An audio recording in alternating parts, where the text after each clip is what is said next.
वन्दे वन्द्यं विधिभवमहेन्द्रादिवृन्दारकेन्द्रैः व्यक्तं व्याप्तं स्वगुणगणतो देशतः कालतश्च भूतावद्यं सुखचितिमयैर्मङ्गलैर्युक्तमङ्गैः सानाच्यन्नो विदधदधिकं ब्रह्मनारायणाख्यं भूषारत्नं भुवनवलयस्याखिलाश्चर्यरत्नं लीलारत्नं जलधिदुहितुर्देवतामौलिरत्नं चिन्तारत्नं जगति भजतां सत्सरोजद्युरत्नं कौसल्यायालसतु मम हृन्मण्डले पुत्ररत्नम् आपादमौलिपर्यन्तं गुरूणामाकृतिं स्मरेत् तेन विघ्नाः प्रणश्यन्ति सिद्ध्यन्ति च मनोरथाः। ॐ जन्माद्यस्य यतोऽन्वयादितरतश्चार्थेष्वभिज्ञस्वराट् तेने ब्रह्महृदाय आदिकवये मुह्यन्ति यं सूरयः तेजो वारिमृदां यथा विनिमयो यत्र त्रिसर्गो मृषा धाम्ना स्वेन सदा निरस्तकुहकं सत्यं परं धीमहि यं प्रव्रजन्तमनुपेतमपेतकृत्यं द्वैपायनो विरहकातर आजुहाव पुत्रेति तन्मयतया तरवोऽपि नेदुः तं सर्वभूतहृदयं मुनिमानतोऽस्मि सृष्टिस्थित्यप्ययेहानियतिदृशितमो बन्धमोक्षाश्च यस्मात् अस्य श्रीब्रह्मरुद्रप्रभृति सुरनरद्वीषशत्रुरात्मकस्य विष्णोर्व्यस्ताः समस्ताः सकलगुणनिधिः सर्वदोषव्यपेतः पूर्णानन्दो व्ययो यो गुरुरपि परमश्चिन्तयेतं महान्तम्। स्वस्तिस्तु सतां सकलसन्मङ्गलानि भवन्तु।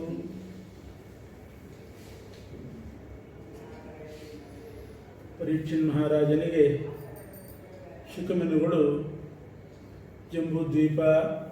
ಜಂಬೂದ್ವೀಪದಲ್ಲಿರುವಂಥ 9 ಖಂಡಗಳು ಮತ್ತು ಇಡೀ ಬ್ರಹ್ಮಾಂಡದ ವಿಸ್ತಾರವನ್ನೇ ವರ್ಣಿಸಿದರು. ಬಹುಚಿತ್ರ ಜಗತ್ ಬಹುಧಾಕರಣ ಪರಶಕ್ತಿರನಂತ ಗುಣಃ ಪರಮಃ. ಒಂದು ಬ್ರಹ್ಮಾಂಡ, ಅದರೊಳಗೆ 14 ಲೋಕ, 14 ಲೋಕದಲ್ಲಿ ಭೂಲೋಕದಲ್ಲಿ ಭೂಭಾಗ ಅಂತ ಒಂದು, ಆ ಭೂಭಾಗದಲ್ಲಿ 7 ದ್ವೀಪಗಳು, 7 ಸಾಗರಗಳು. ಆ 7 ದ್ವೀಪಗಳ ಪೈಕಿ ಮಧ್ಯದ ದ್ವೀಪನೇ ಜಂಬೂದ್ವೀಪ. ಆ ಜಂಬೂದ್ವೀಪದಲ್ಲಿ 9 ಖಂಡ. ಇವುಗಳನ್ನೆಲ್ಲ ಮತ್ತು ಖಗೋಳದ ವಿಚಾರ, ಪಾತಾಳ ಎಲ್ಲವನ್ನೂ ವಿಸ್ತಾರವಾಗಿ ಹೇಳ್ತಾರೆ.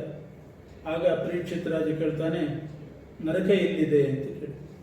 ಬ್ರಹ್ಮಾಂಡದ ಒಳಗೆ ಇಷ್ಟೆಲ್ಲ ವರ್ಣಿಸಿದ್ರಿ, ನರಕದ ವಿಚಾರ ಬರಲಿಲ್ಲ ಅಂದಾಗ ಅದನ್ನು ಪ್ರತ್ಯೇಕ ಹೇಳ್ತಾರೆ. 84 ಲಕ್ಷ ನರಕಗಳಿದೆ ಅಂತ, ಒಂದೆರಡಲ್ಲ, 84 ಲಕ್ಷ. ಅದರಲ್ಲಿ 21 ನರಕ ಬಹಳ ಘೋರವಾದದ್ದು ಅಂತ ಶುಕಾಚಾರ್ಯರು ಹೇಳ್ತಾರೆ. ತಾಮಿಸ್ರ, ಅಂಧತಾಮಿಸ್ರ, ರೌರವ, ಮಹಾರೌರವ, ಕಾಲಸೂತ್ರ, ಅಸಿಪತ್ರವನ, ಇದೆಲ್ಲ ನರಕದ ಹೆಸರು. ತಾಮಿಸ್ರ, ಅಂಧತಾಮಿಸ್ರ ಅಂದರೆ ಅಲ್ಲಿ ಗಾಢವಾದ ಅಂಧಕಾರ, ಏನೇನೂ ಇರೋದಿಲ್ಲ, ತಿನ್ನಲಿಕ್ಕಿಲ್ಲ, ಊಟ ಮಾಡಲಿಕ್ಕಿಲ್ಲ, ಅಂಥ ಘೋರವಾದ ನರಕಗಳು.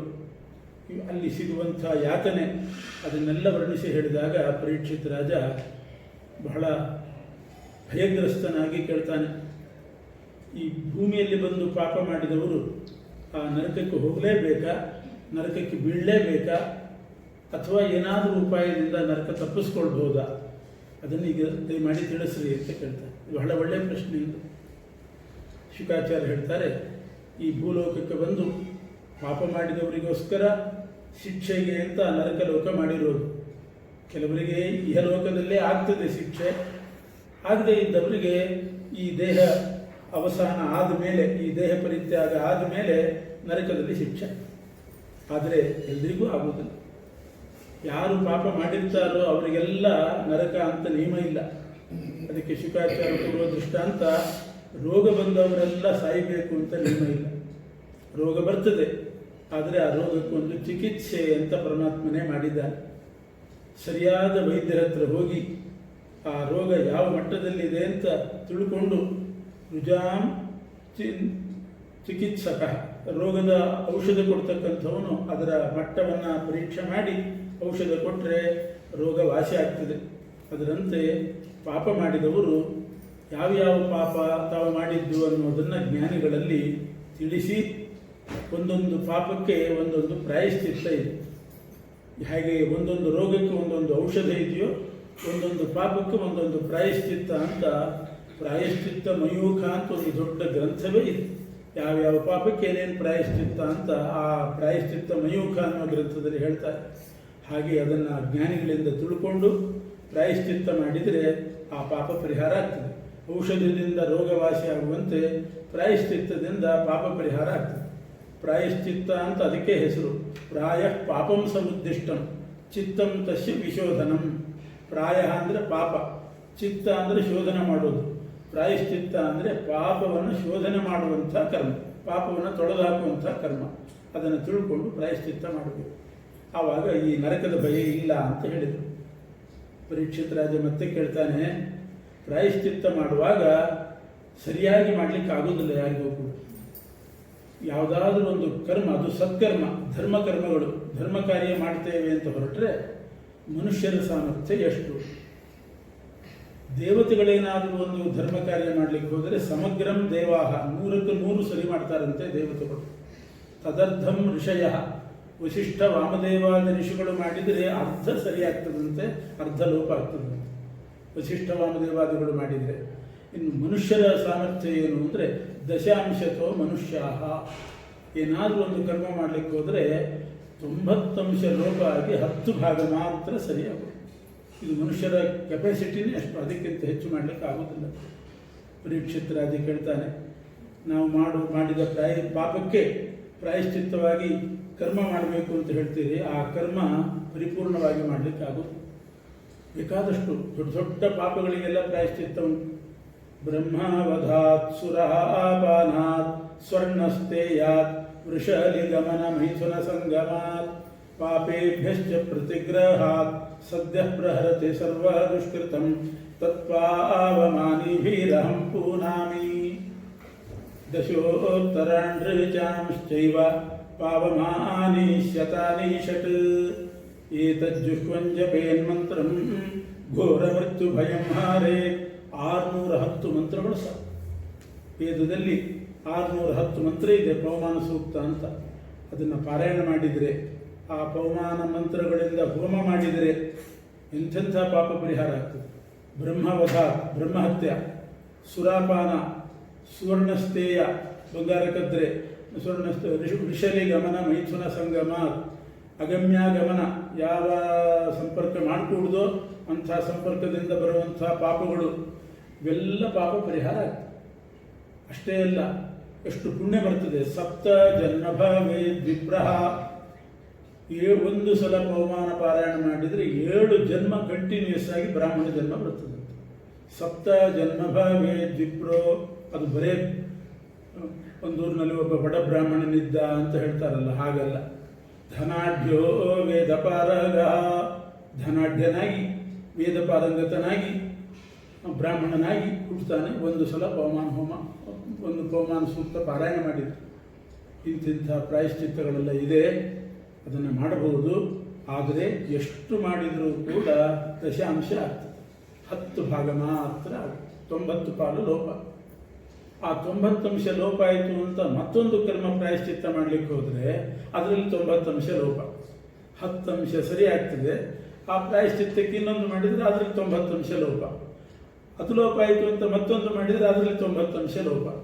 ಹಾಗಾಗಿ ಬೆಟ್ಟದಷ್ಟು ಬೆಳೀತಾ ಹೋಗ್ತದೆ ಆ ಲೋಪದಿಂದ ನಮ್ಮ ಪಾಪ. ಏನು ಮಾಡೋದು? ಪ್ರಾಯಶ್ಚಿತ್ತ ಮತೋ ಪಾರ್ಥಂ ಮನ್ನೆ ಕುಂಜರ ಶೌಚವತ್. ಕುಂಜರ ಶೌಚ ಅಂತ ಹೇಳ್ತಾರೆ. ಕುಂಜರ ಶೌಚ ಅಂದರೆ ಆನೆ ಸ್ನಾನ. ಆನೆ ಸ್ನಾನ ಮಾಡುವ ಪದ್ಧತಿ ಏನು ಅಂದರೆ, ಮಾವುತ ಬೇಕಾದಷ್ಟು ತೊಟ್ಟಿಗಟ್ಟಲೆ ನೀರಿನಿಂದ ಸ್ನಾನ ಮಾಡಿಸ್ತಾನೆ. ಸ್ನಾನ ಆದ ಕೂಡಲೇ ಮುಂದಿನ ಕೆಲಸ ಆನೆ ಮಾಡೋದು, ಯಾವುದಾದ್ರೂ ತಿಪ್ಪೆ ಹತ್ತಿರ ಹೋಗಿ, ಕಸದ ಹತ್ತಿರ ಹೋಗಿ ಒಂದಿಷ್ಟು ಕಸ ಮೈ ಮೇಲೆ ಹಾಕೋದು. ಇದು ಆನೆ ಸ್ವಭಾವ. ಅದು ಸ್ನಾನ ಮಾಡಿದ ಮೇಲೆ ಮೊದಲು ಹಾಕ್ಕೊಂಡು ಬಂದರೆ ಕೇಳಲ್ಲ, ಸ್ನಾನ ಮಾಡಿಸೋ ಆಮೇಲೆ ಹಾಕೊಂಡು ಬರೋದು. ಇದು ಆನೆ ನೇಚರೇ ಹಾಗೆ. ಅದಕ್ಕೆ ಮೊನ್ನೆ ಕುಂಜರ ಶೌಚವತ್ತು. ಪ್ರಾಯಶ್ಚಿತ್ತ ಮಾಡಲಿಕ್ಕೆ ಹೋದರೆ ಆ ಪ್ರಾಯಶ್ಚಿತ್ತದಿಂದ ಇನ್ನಷ್ಟು ಪಾಪ. ಆನೆ ಸ್ನಾನ ಮಾಡಿ ಮೈ ಮೇಲೆ ಮಣ್ಣು ಹಾಕ್ಕೊಂಡು ಕಸ ಹಾಕ್ಕೊಂಡು ಹಾಗೆ ಆಗ್ತದೆ. ಅದಕ್ಕೆ ಶುಕಾಚಾರ್ಯ ಹೇಳಿದರು, ಹೌದು ಮನುಷ್ಯರ ಸಾಮರ್ಥ್ಯ ಅಷ್ಟೇ, ಪ್ರಾಯಶ್ಚಿತ್ತ ಹೆಚ್ಚು ಮಾಡಲಿಕ್ಕೆ ಆಗೋದಿಲ್ಲ. 10 ಅಂಶ ಆಗ್ತದೆ. ಆದರೆ ಏನು 90 ಅಂಶ ನ್ಯೂನ ಆಯಿತು ಅದನ್ನು ಪರಿಪೂರ್ಣ ಅಂತ ಮಾಡಲಿಕ್ಕೆ ಒಂದು ಉಪಾಯ ಇದೆ. 90 ಅಂಶ ಲೋಪ ಆದರೂ ಕೂಡ ಅದು ಪರಿಪೂರ್ಣ ಆಗ್ತದೆ. ಅಂಥ ಒಂದು ಉಪಾಯ ಇದೆ. ಅದೇನು? ಆ ಕರ್ಮ ಮಾಡುವವರು ಹರಿನಾಮ ಸಂಕೀರ್ತನೆ ಮಾಡಿ, ಭಗವಂತನ ನಾಮ ಕೀರ್ತನ ಪೂರ್ವಕವಾಗಿ ಕರ್ಮ ಮಾಡಬೇಕು. ಆವಾಗ ಆ ಎಲ್ಲ ಪಾಪ ಪರಿಹಾರ ಆಗ್ತದೆ. ಭಗವಂತನ ನಾಮಕ್ಕೆ ಅಷ್ಟು ಮಹತ್ವ ಇದೆ. ಹರಿನಾಮ ಯಸ್ಯ ಸ್ಮೃತ್ಯಾಚ ನಾಮೋಕ್ತ್ಯ ತಪಃ ಪೂಜಾ ಕ್ರಿಯಾದಿಷು ನ್ಯೂನಂ ಸಂಪೂರ್ಣತಾಂ ಯಾತಿ ಸದ್ಯೋ ವಂದೇ ತಮಚ್ಯುತಂ.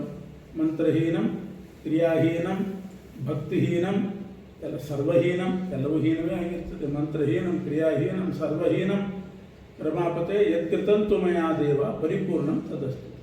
ಎಷ್ಟು ಸೌಲಭ್ಯ ಪರಮಾತ್ಮ ಕೊಟ್ಟಿದ್ದರು.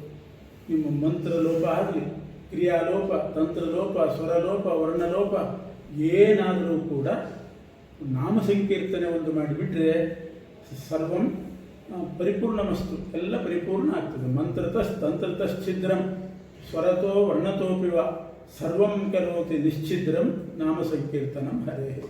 ಒಂದು ಹರಿನಾಮ ಕೀರ್ತನೆ ಮಾಡಿಬಿಟ್ರೆ ಅದು 3 ನಾಮ ಸಾಕು. ಅಚ್ಯುತಾಯ ನಮಃ, ಅನಂತಾಯ ನಮಃ, ಗೋವಿಂದಾಯ ನಮಃ. ಅಚ್ಯುತೇತಿ ಮನಃಪೂತಂ, ಅನಂತೇತಿ ಚ ವಾಕ್ಪುನಃ, ಗೋವಿಂದೇತಿ ತನುಃಪೂತ. ಈ 3 ನಾಮಗಳಲ್ಲಿ ಏನು ವೈಶಿಷ್ಟ್ಯ ಇದೆ? ಅಚ್ಯುತಾಯ ನಮಃ ಅಂತ ಹೇಳಿದರೆ ಮಾನಸಿಕ ಲೋಪಗಳೇನು ಬಂದಿರ್ತದೆ ಅದೆಲ್ಲ ಪರಿಹಾರ ಆಗ್ತದೆ. ಅಚ್ಯುತೇತಿ ಮನಃಪೂತ.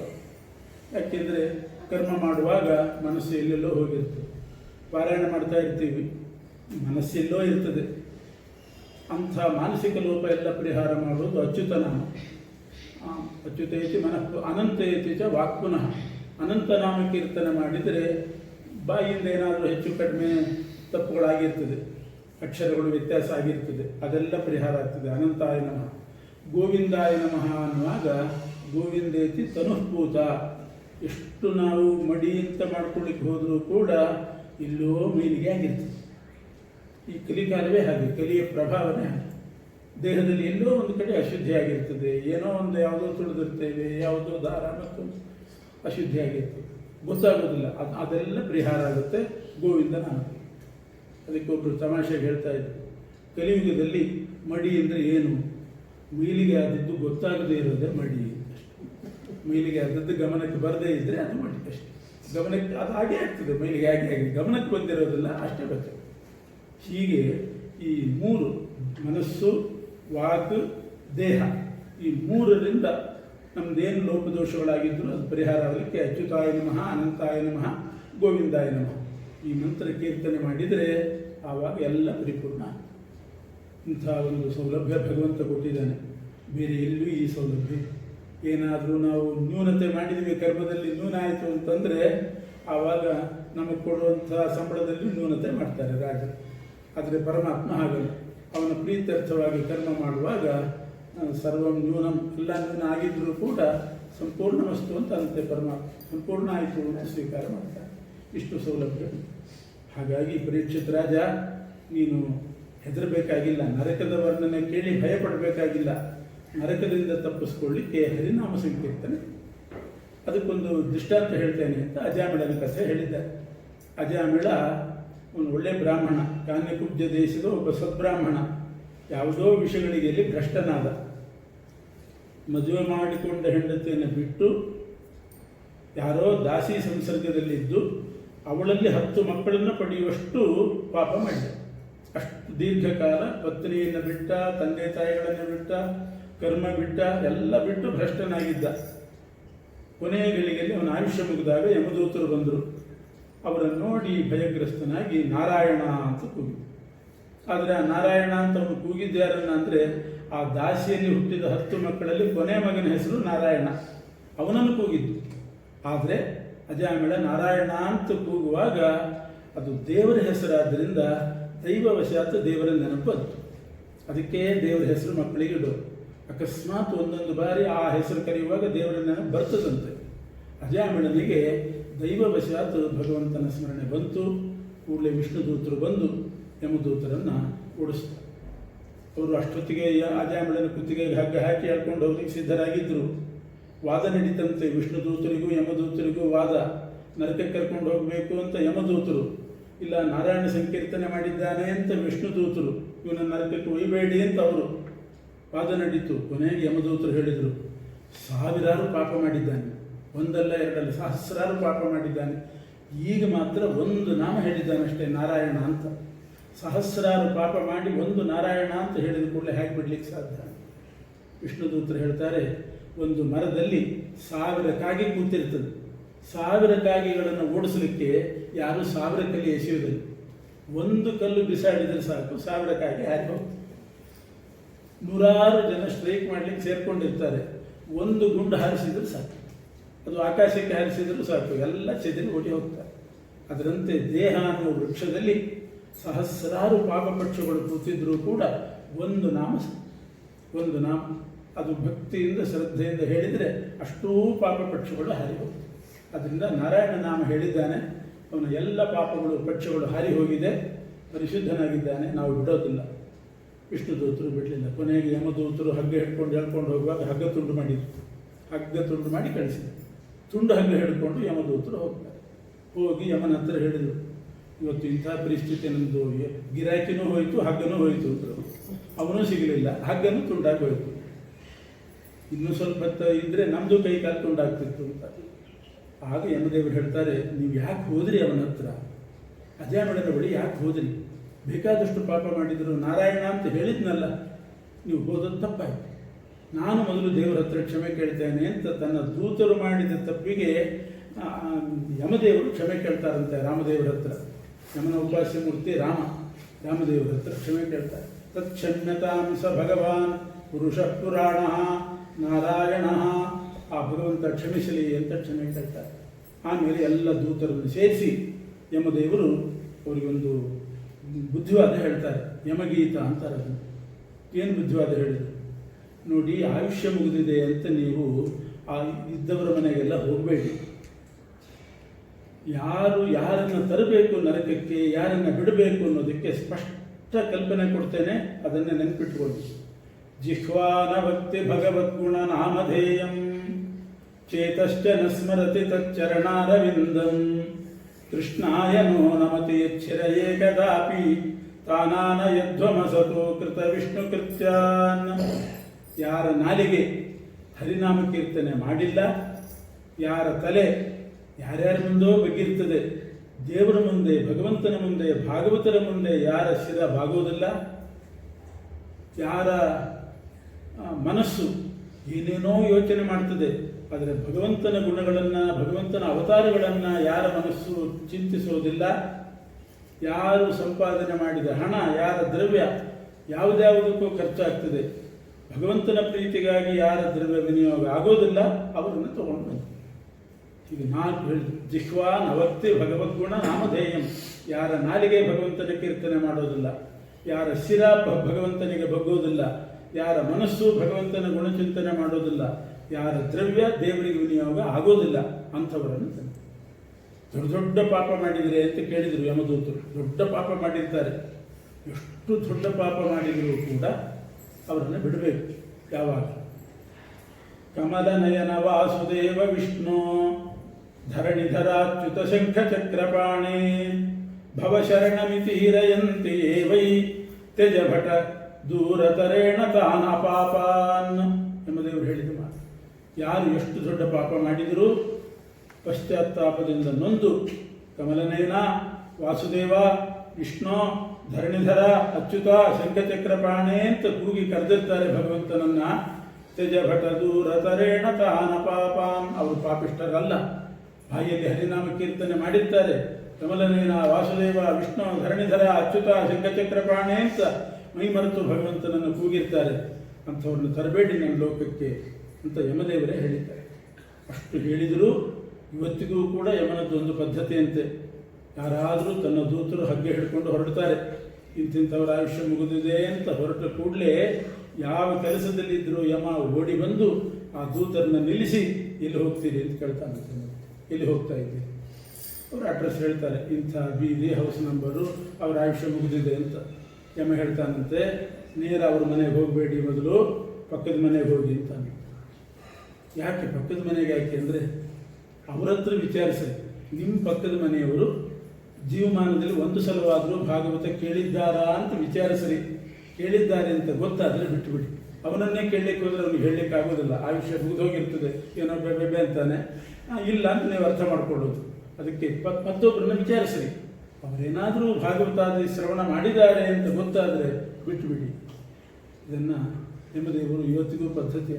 ಸ್ವಪುರುಷಮಪಿ ವೀಕ್ಷ ಪಾಶಹಸ್ತಂ, ಸ್ವಪುರುಷಮಪಿ ವೀಕ್ಷ ಪಾಶಹಸ್ತಂ ವದತಿ ಯಮಃ ಕಿಲ ತಸ್ಯ ಕರ್ಣಮೂಲೆ ಪರಿಹರ ಭಗವತ್ಕಥಾಸು ಮತ್ತಾನ್ ಪ್ರಭುರಹಮನ್ಯ ನೃಣಾಂ ನ ವೈಷ್ಣವಾನಾಂ. ವೈಷ್ಣವರ ಮೇಲೆ ನನ್ನ ಪ್ರಭುತ್ವ ನಡೆಯೋದಿಲ್ಲ, ನನ್ನ ಪ್ರಭುತ್ವ ಬೇರೆಯವರ ಮೇಲೆ. ಅದರಿಂದ ವಿಷ್ಣು ಕಥಾಶ್ರವಣ ಮಾಡಿದವರ ತಂಟೆಗೆ ಹೋಗಬೇಡಿ ಅಂತ ಯಮದೇವರು ಹೇಳಿದ್ದಾರೆ. ಇಷ್ಟು ಯಮಗೀತೆಯನ್ನು ಹೇಳಿ ಶುಕಾಚಾರ್ಯರು ಪರೀಕ್ಷಿತರಾಜನನ್ನು ಸಮಾಧಾನ ಮಾಡಿದ್ದಾರೆ. ಆಮೇಲೆ ಅಜಾಮಿಳನ ಬಿಟ್ಟು ಹೋದರು.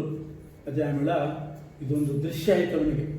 ಯಮದೂತರು ಬಂದದ್ದು, ವಿಷ್ಣುದೂತರು ಬಂದು ಯಮದೂತರನ್ನು ಓಡಿಸಿದ್ದು, ಇದೆಲ್ಲ ದೃಶ್ಯ ಕಾಣಿಸ್ತು. ಆಮೇಲೆ ಅರ್ಥ ಮಾಡಿಕೊಂಡ, ಇನ್ನಾದರೂ ನಾನು ಸರಿಯಾಗಿರಬೇಕು ಅಂತ ಹೇಳಿ ಹರಿದ್ವಾರ ಕ್ಷೇತ್ರಕ್ಕೆ ಹೋಗಿ ಅಲ್ಲಿ ಒಂದು ತ್ರಿವಿಕ್ರಮ ದೇವರ ದೇವಾಲಯ ಅಂತೆ.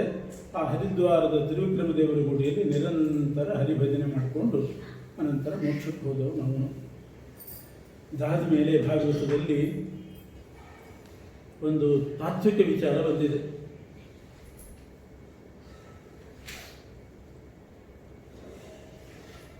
ದಕ್ಷ ಪ್ರಜಾಪತಿಯ ಕಥೆಯನ್ನು ಮುಂದುವರಿಸ್ತಾರೆ. ದಕ್ಷ ಪ್ರಜಾಪತಿ ಬ್ರಹ್ಮದೇವರ ಅಂಗುಷ್ಟದಿಂದ ಹುಟ್ಟಿದ್ದ ಹಿಂದೆ ರುದ್ರದೇವರ ವಿರೋಧ ಮಾಡಿದ. ಆ ಕಥೆ ಮೊನ್ನೆ ಹೇಳಿದ್ದೆ. ದಕ್ಷ ಶಿವನನ್ನು ಬೈದು ನನಗೆ ನಮಸ್ಕಾರ ಮಾಡಲಿಲ್ಲ ಅಂತ ಶಿವನಿಗೆ ಆಡಬಾರದ ಮಾತುಗಳನ್ನಾಡಿ ಕೊನೆಗೆ ಶಿವ ದಕ್ಷನ ತಲೆ ಕಡಿದು ಇದೆಲ್ಲ ಅನಾಹುತ ಆಯಿತು. ಆಮೇಲೆ ದಕ್ಷ ಮಾರಿಷ ಅನ್ನುವ ಕನ್ಯೆಯಲ್ಲಿ ಹುಟ್ಟುತ್ತಾನೆ. ಮತ್ತೆ ಎರಡನೇ ಸಲ ಮಾರಿಷ ಮತ್ತು ಪ್ರಚೇತಸರು ಅಂತ ಅವರ ಆ ದಂಪತಿಗಳಲ್ಲಿ ಪುನಃ ಎರಡನೇ ಬಾರಿ ದಕ್ಷ ಹುಟ್ಟಿದ. ಆವಾಗ ಅವನ ಕೆಲಸವೇ ಸೃಷ್ಟಿ ಮಾಡೋದು.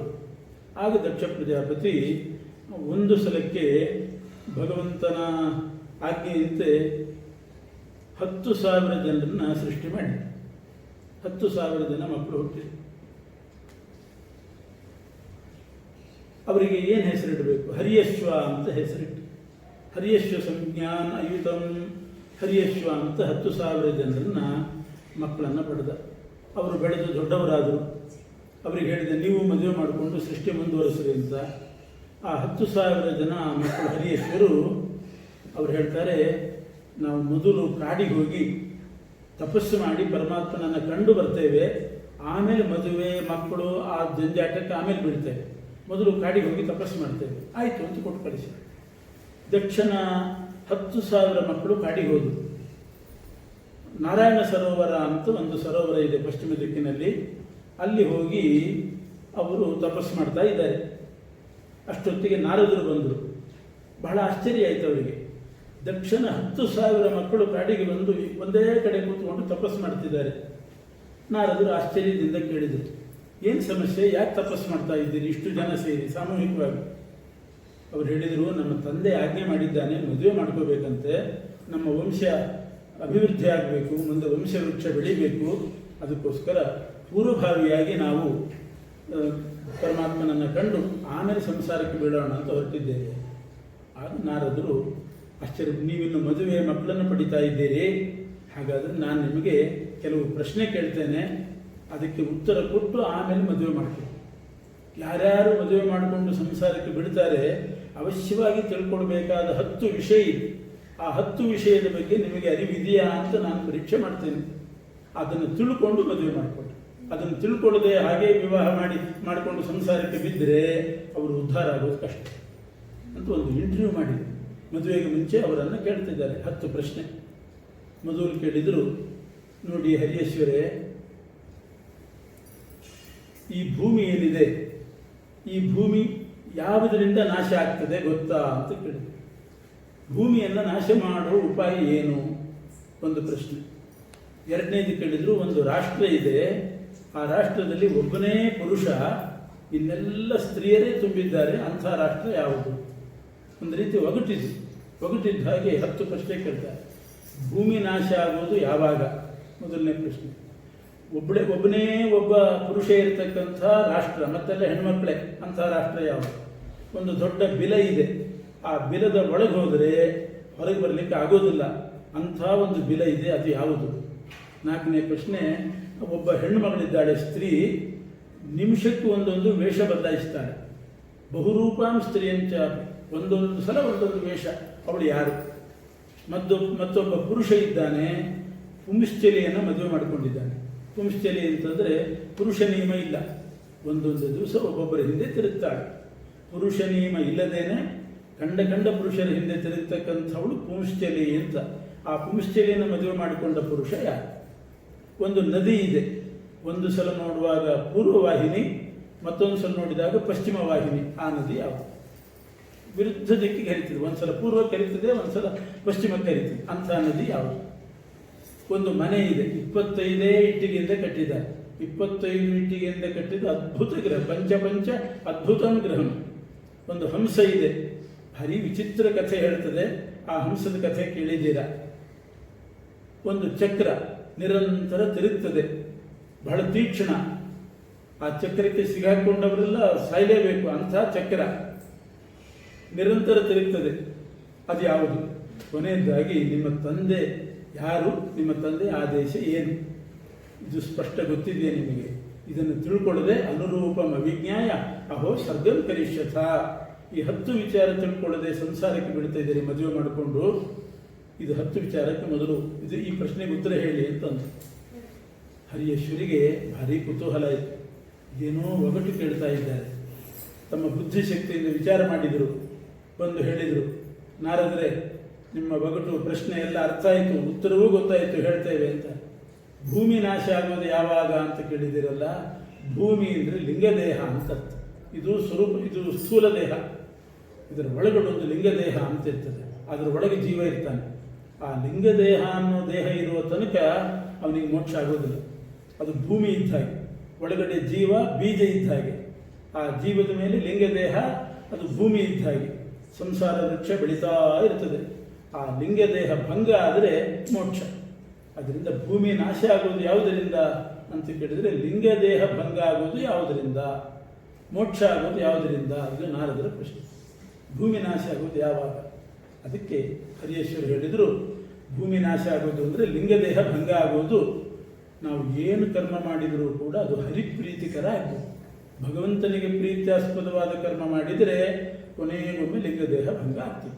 ಆದ್ದರಿಂದ ಪ್ರತಿಯೊಂದು ಕರ್ಮ ಹರಿಪ್ರೀತಿಕರವಾಗಿರಬೇಕು, ಇದು ಅರ್ಥ ಆಯಿತು. ಎರಡನೇ ಪ್ರಶ್ನೆ, ಒಂದು ರಾಷ್ಟ್ರ, ಒಬ್ಬನೇ ಪುರುಷ, ಇನ್ನೆಲ್ಲ ಹೆಂಗಸರು, ಅಂಥ ರಾಷ್ಟ್ರ ಯಾವುದು? ಹರಿಯೇಶ್ವರ ಹೇಳಿದರು, ಈ ಬ್ರಹ್ಮಾಂಡನೇ ಆ ರಾಷ್ಟ್ರ ಅಂತ.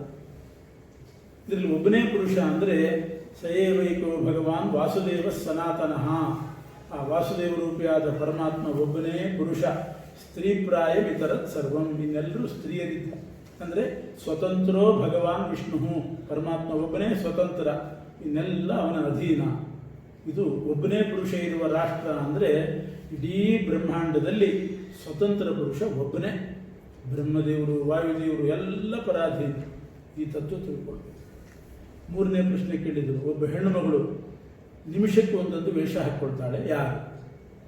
ನಿಮಿಷಕ್ಕೆ ಒಂದೊಂದು ವೇಷ ಹಾಕ್ಕೊಳ್ಳುವ ಹೆಣ್ಣು ಯಾರು ಅಂತಂದಾಗ ಹರಿಯೇಶ್ವರ ಹೇಳಿದರು, ಅದು ಮನುಷ್ಯನ ಬುದ್ಧಿ ಅಂತಂದು. ಮನುಷ್ಯನ ಬುದ್ಧಿ ನಿಮಿಷಕ್ಕೆ ಒಂದೊಂದು ವೇಷ ಹಾಕ್ಕೊಳ್ತದಂತೆ. ಅದು ಯಾವ ಬುದ್ಧಿ? ದಾನ ಧರ್ಮ ಮಾಡುವ ಬುದ್ಧಿ. ನಿಮಿಷಕ್ಕೆ ಒಂದೊಂದು ವೇಷ ಅಂತ. ಇವತ್ತೇನಾದರೂ ದಾನ ಮಾಡಬೇಕು ಅಂತ ಬುದ್ಧಿ ಬಂದರೆ ಅದನ್ನು ನಾಳೆಗೆ ಪೋಸ್ಟ್ಪೋನ್ ಮಾಡುವಾಗ ಅದು ಬುದ್ಧಿ ಬದಲಾಗಿರ್ತದೆ. ಅಷ್ಟರೊಳಗೆ ಆ ನಾಳೆಗೂ ಬೇಡ, ಒಂದು ಕ್ಷಣದಲ್ಲಿ ಬುದ್ಧಿ ಬದಲಾಗ್ತದೆ. ದಾನ ಮಾಡುವ ಬುದ್ಧಿ, ಧರ್ಮ ಮಾಡುವ ಬುದ್ಧಿ, ಬೇರೆ ಕರ್ಮ ಮಾಡುವ ಬುದ್ಧಿ ಶಾಶ್ವತವಾಗಿರ್ತದೆ. ದಾನ ಧರ್ಮದ ಬುದ್ಧಿ ಮಾತ್ರ ಬರೋದೇ ಅಪರೂಪ, ಬಂದರೆ ಒಂದು ಕ್ಷಣದಲ್ಲಿ ಬದಲಾಗುವ ಸಂಭವ ಇರ್ತದೆ. ಯಾರೋ ಪುಣ್ಯಾತ್ಮರಿಗೆ ಸ್ಥಿರವಾಗಿರ್ಬೋದು, ಅಂತೂ ಆ ಬುದ್ಧಿ ಸ್ವಭಾವ ಅಂತ. ಕರ್ಣ, ದಾನಶೂರ ಕರ್ಣ ಅಂತಲೇ ಪ್ರಸಿದ್ಧಿ. ಅಂಥ ಕರ್ಣನ ಪರಿಸ್ಥಿತಿ ಏನಾಯಿತು?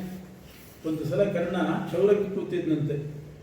ಕರ್ಣನಿಗೆ ಕ್ಷೌರ ಮಾಡಿಸ್ಕೊಳ್ಳುವಾಗ ಅಲ್ಲಿ ನೀರೆಲ್ಲ ಬೇಕಾಗ್ತದೆ, ನೀರಿಟ್ಟಿದ್ದು. ಕರ್ಣ ಕ್ಷೌರಕ್ಕೆ ಕೂತಾಗ ಬಂಗಾರದ ತಟ್ಟೆಯಲ್ಲಿ ನೀರಂತೆ, ಬಂಗಾರದ ಬಟ್ಲಲ್ಲಿ ನೀರು, ಪ್ಲಾಸ್ಟಿಕ್ ಬಟ್ಲಲ್ಲ, ಬಂಗಾರದ ಬಟ್ಲಲ್ಲಿ. ಅಷ್ಟು ವೈಭವ ಕರ್ಣಂದು, ಅಷ್ಟು ಸಂಪತ್ತು. ಅಷ್ಟೊತ್ತಿಗೆ ಯಾರೋ ಒಬ್ಬ ಬ್ರಾಹ್ಮಣ ಬಂದಂತೆ. ಏನೋ ಒಂದಿಷ್ಟು ಹಣ ಬೇಕಾಗಿತ್ತು, ಬಂದ. ಎಡಭಾಗದಿಂದ ಬಂದಂತೆ, ಎಡಗಡೆಯಿಂದ. ಕರ್ಣ ದಿನ ಒಂದು ಪದ್ಧತಿ, ಇಷ್ಟಿಂದ ಹೊತ್ತು ದಾನ ಅಂತ. ಆ ದಾನದ ಸಮಯ ಮುಗಿಸಿ ಬಂದ ಬ್ರಾಹ್ಮಣ. ಇವನು ಚೌರ ಕೂತಿದ್ದಾನೆ. ಬಂದ ಕೂಡಲೇ ಏನೋ ಬೇಕು ಅಂತ ಕೇಳಿದ. ಆಗ ಕರ್ಣ, ಸಮಯ ಮುಗಿದಿದೆ, ಆದರೂ ನಿನ್ನನ್ನು ಹಿಂದೆ ಕಳಿಸೋದಿಲ್ಲ, ಕೊಡ್ತೇನೆ ಅಂತ ಹೇಳಿ ಆ ಚಿನ್ನದ ಬಟ್ಲನ್ನು ತೆಗೆದು ಕೊಟ್ಬಿಟ್ನು. ಎಡಗೈಯಿಂದ ಕೊಟ್ಟ. ಎಡಗೈಯಿಂದ ಕೊಡುವಾಗ ಬ್ರಾಹ್ಮಣ ಆಕ್ಷೇಪ ಮಾಡಿದ್ದಾನೆ, ದಾನವನ್ನು ಬಲಗೈಯಲ್ಲಿ ಕೊಡಬೇಕು, ಎಡಗೈಯಲ್ಲಿ ಕೊಡ್ತಾ ಇದೆಯಲ್ಲ ನೀನು ಅಂತ ಆಕ್ಷೇಪ ಮಾಡಿ ತಿರಸ್ಕಾರ ಮಾಡಿದೆಯಾ ನನ್ನನ್ನು ದಾನ ಕೊಡುವಾಗ, ಎಡಗೈಯಲ್ಲಿ ಯಾಕೆ ಕೊಡ್ತಾ ಇದ್ದೆ? ಆಗ ಕರ್ಣ ಹೇಳ್ತಾನೆ, ನಿಮ್ಮನ್ನು ತಿರಸ್ಕಾರ ಮಾಡಿ ಎಡಗೈಯಲ್ಲಿ ಕೊಡ್ತಾ ಇಲ್ಲ, ನೀವು ಎಡಗಡೆಯಿಂದ ಬಂದ್ರಿ, ಆ ಚಿನ್ನದ ಬಟ್ಲು ಎಡಗಡೆ ಇತ್ತು, ಎಡಗೈಗೆ ಸುಲಭವಾಗಿ ಸಿಕ್ತು, ನಾನು ರೂಲ್ಸ್ ಫಾಲೋ ಮಾಡಬೇಕು ಅಂತ ಬಲಗೈಗೆ ತಗೊಳ್ಳೋದ್ರೊಳಗೆ ನನ್ನ ಬುದ್ಧಿ ಬದಲಾದ್ರೆ ಏನು ಮಾಡ್ತೀರಿ ಅಂತ. ಅಷ್ಟರೊಳಗೆ ನನ್ನ ಬುದ್ಧಿ ಚೇಂಜ್ ಆದರೆ, ಇದು ಹಳೆಯ ಕಾಲದ್ದು ಗಟ್ಟಿ ಮುಟ್ಟಾದ ಬಟ್ಲು, ಇದು ಬೇಡ ಅಂತ ಅನಿಸ್ಬಿಟ್ರೆ ನಿಮಗೆ ತಪ್ಪಿ ಹೋಗ್ತದೆ, ಅದಕ್ಕೆ ನಿಮಗೆ ಸಿಗಲಿ ಇದು ಅಂತ ಹೇಳಿ ಬುದ್ಧಿ ಬಂತು, ಎಡಗೈಯಲ್ಲಿ ದಾನ ಮಾಡಿದ್ದು ಅದಕ್ಕೋಸ್ಕರ, ತಾತ್ಸಾರ ಮಾಡಿ ಅಲ್ಲ, ಅದರ ಸ್ಪಿರಿಟ್ ಅರ್ಥ ಮಾಡ್ಕೊಳ್ಳಿ ಅಂತಾನೆ. ಅಂದರೆ ದಾನ ಮಾಡುವ ಬುದ್ಧಿ ಅಷ್ಟು ಚಂಚಲ ಇರ್ತದೆ. ಹಾಗಾಗಿ ನಿಮಿಷ ನಿಮಿಷಕ್ಕೆ ವೇಷ ಬದಲಾಯಿಸ್ತಕ್ಕಂಥ ಹೆಣ್ಣು ಮಗಳು ಯಾರು ಅಂತಂದರೆ ದಾನ ಮಾಡುವ, ಧರ್ಮ ಮಾಡುವ ಬುದ್ಧಿ.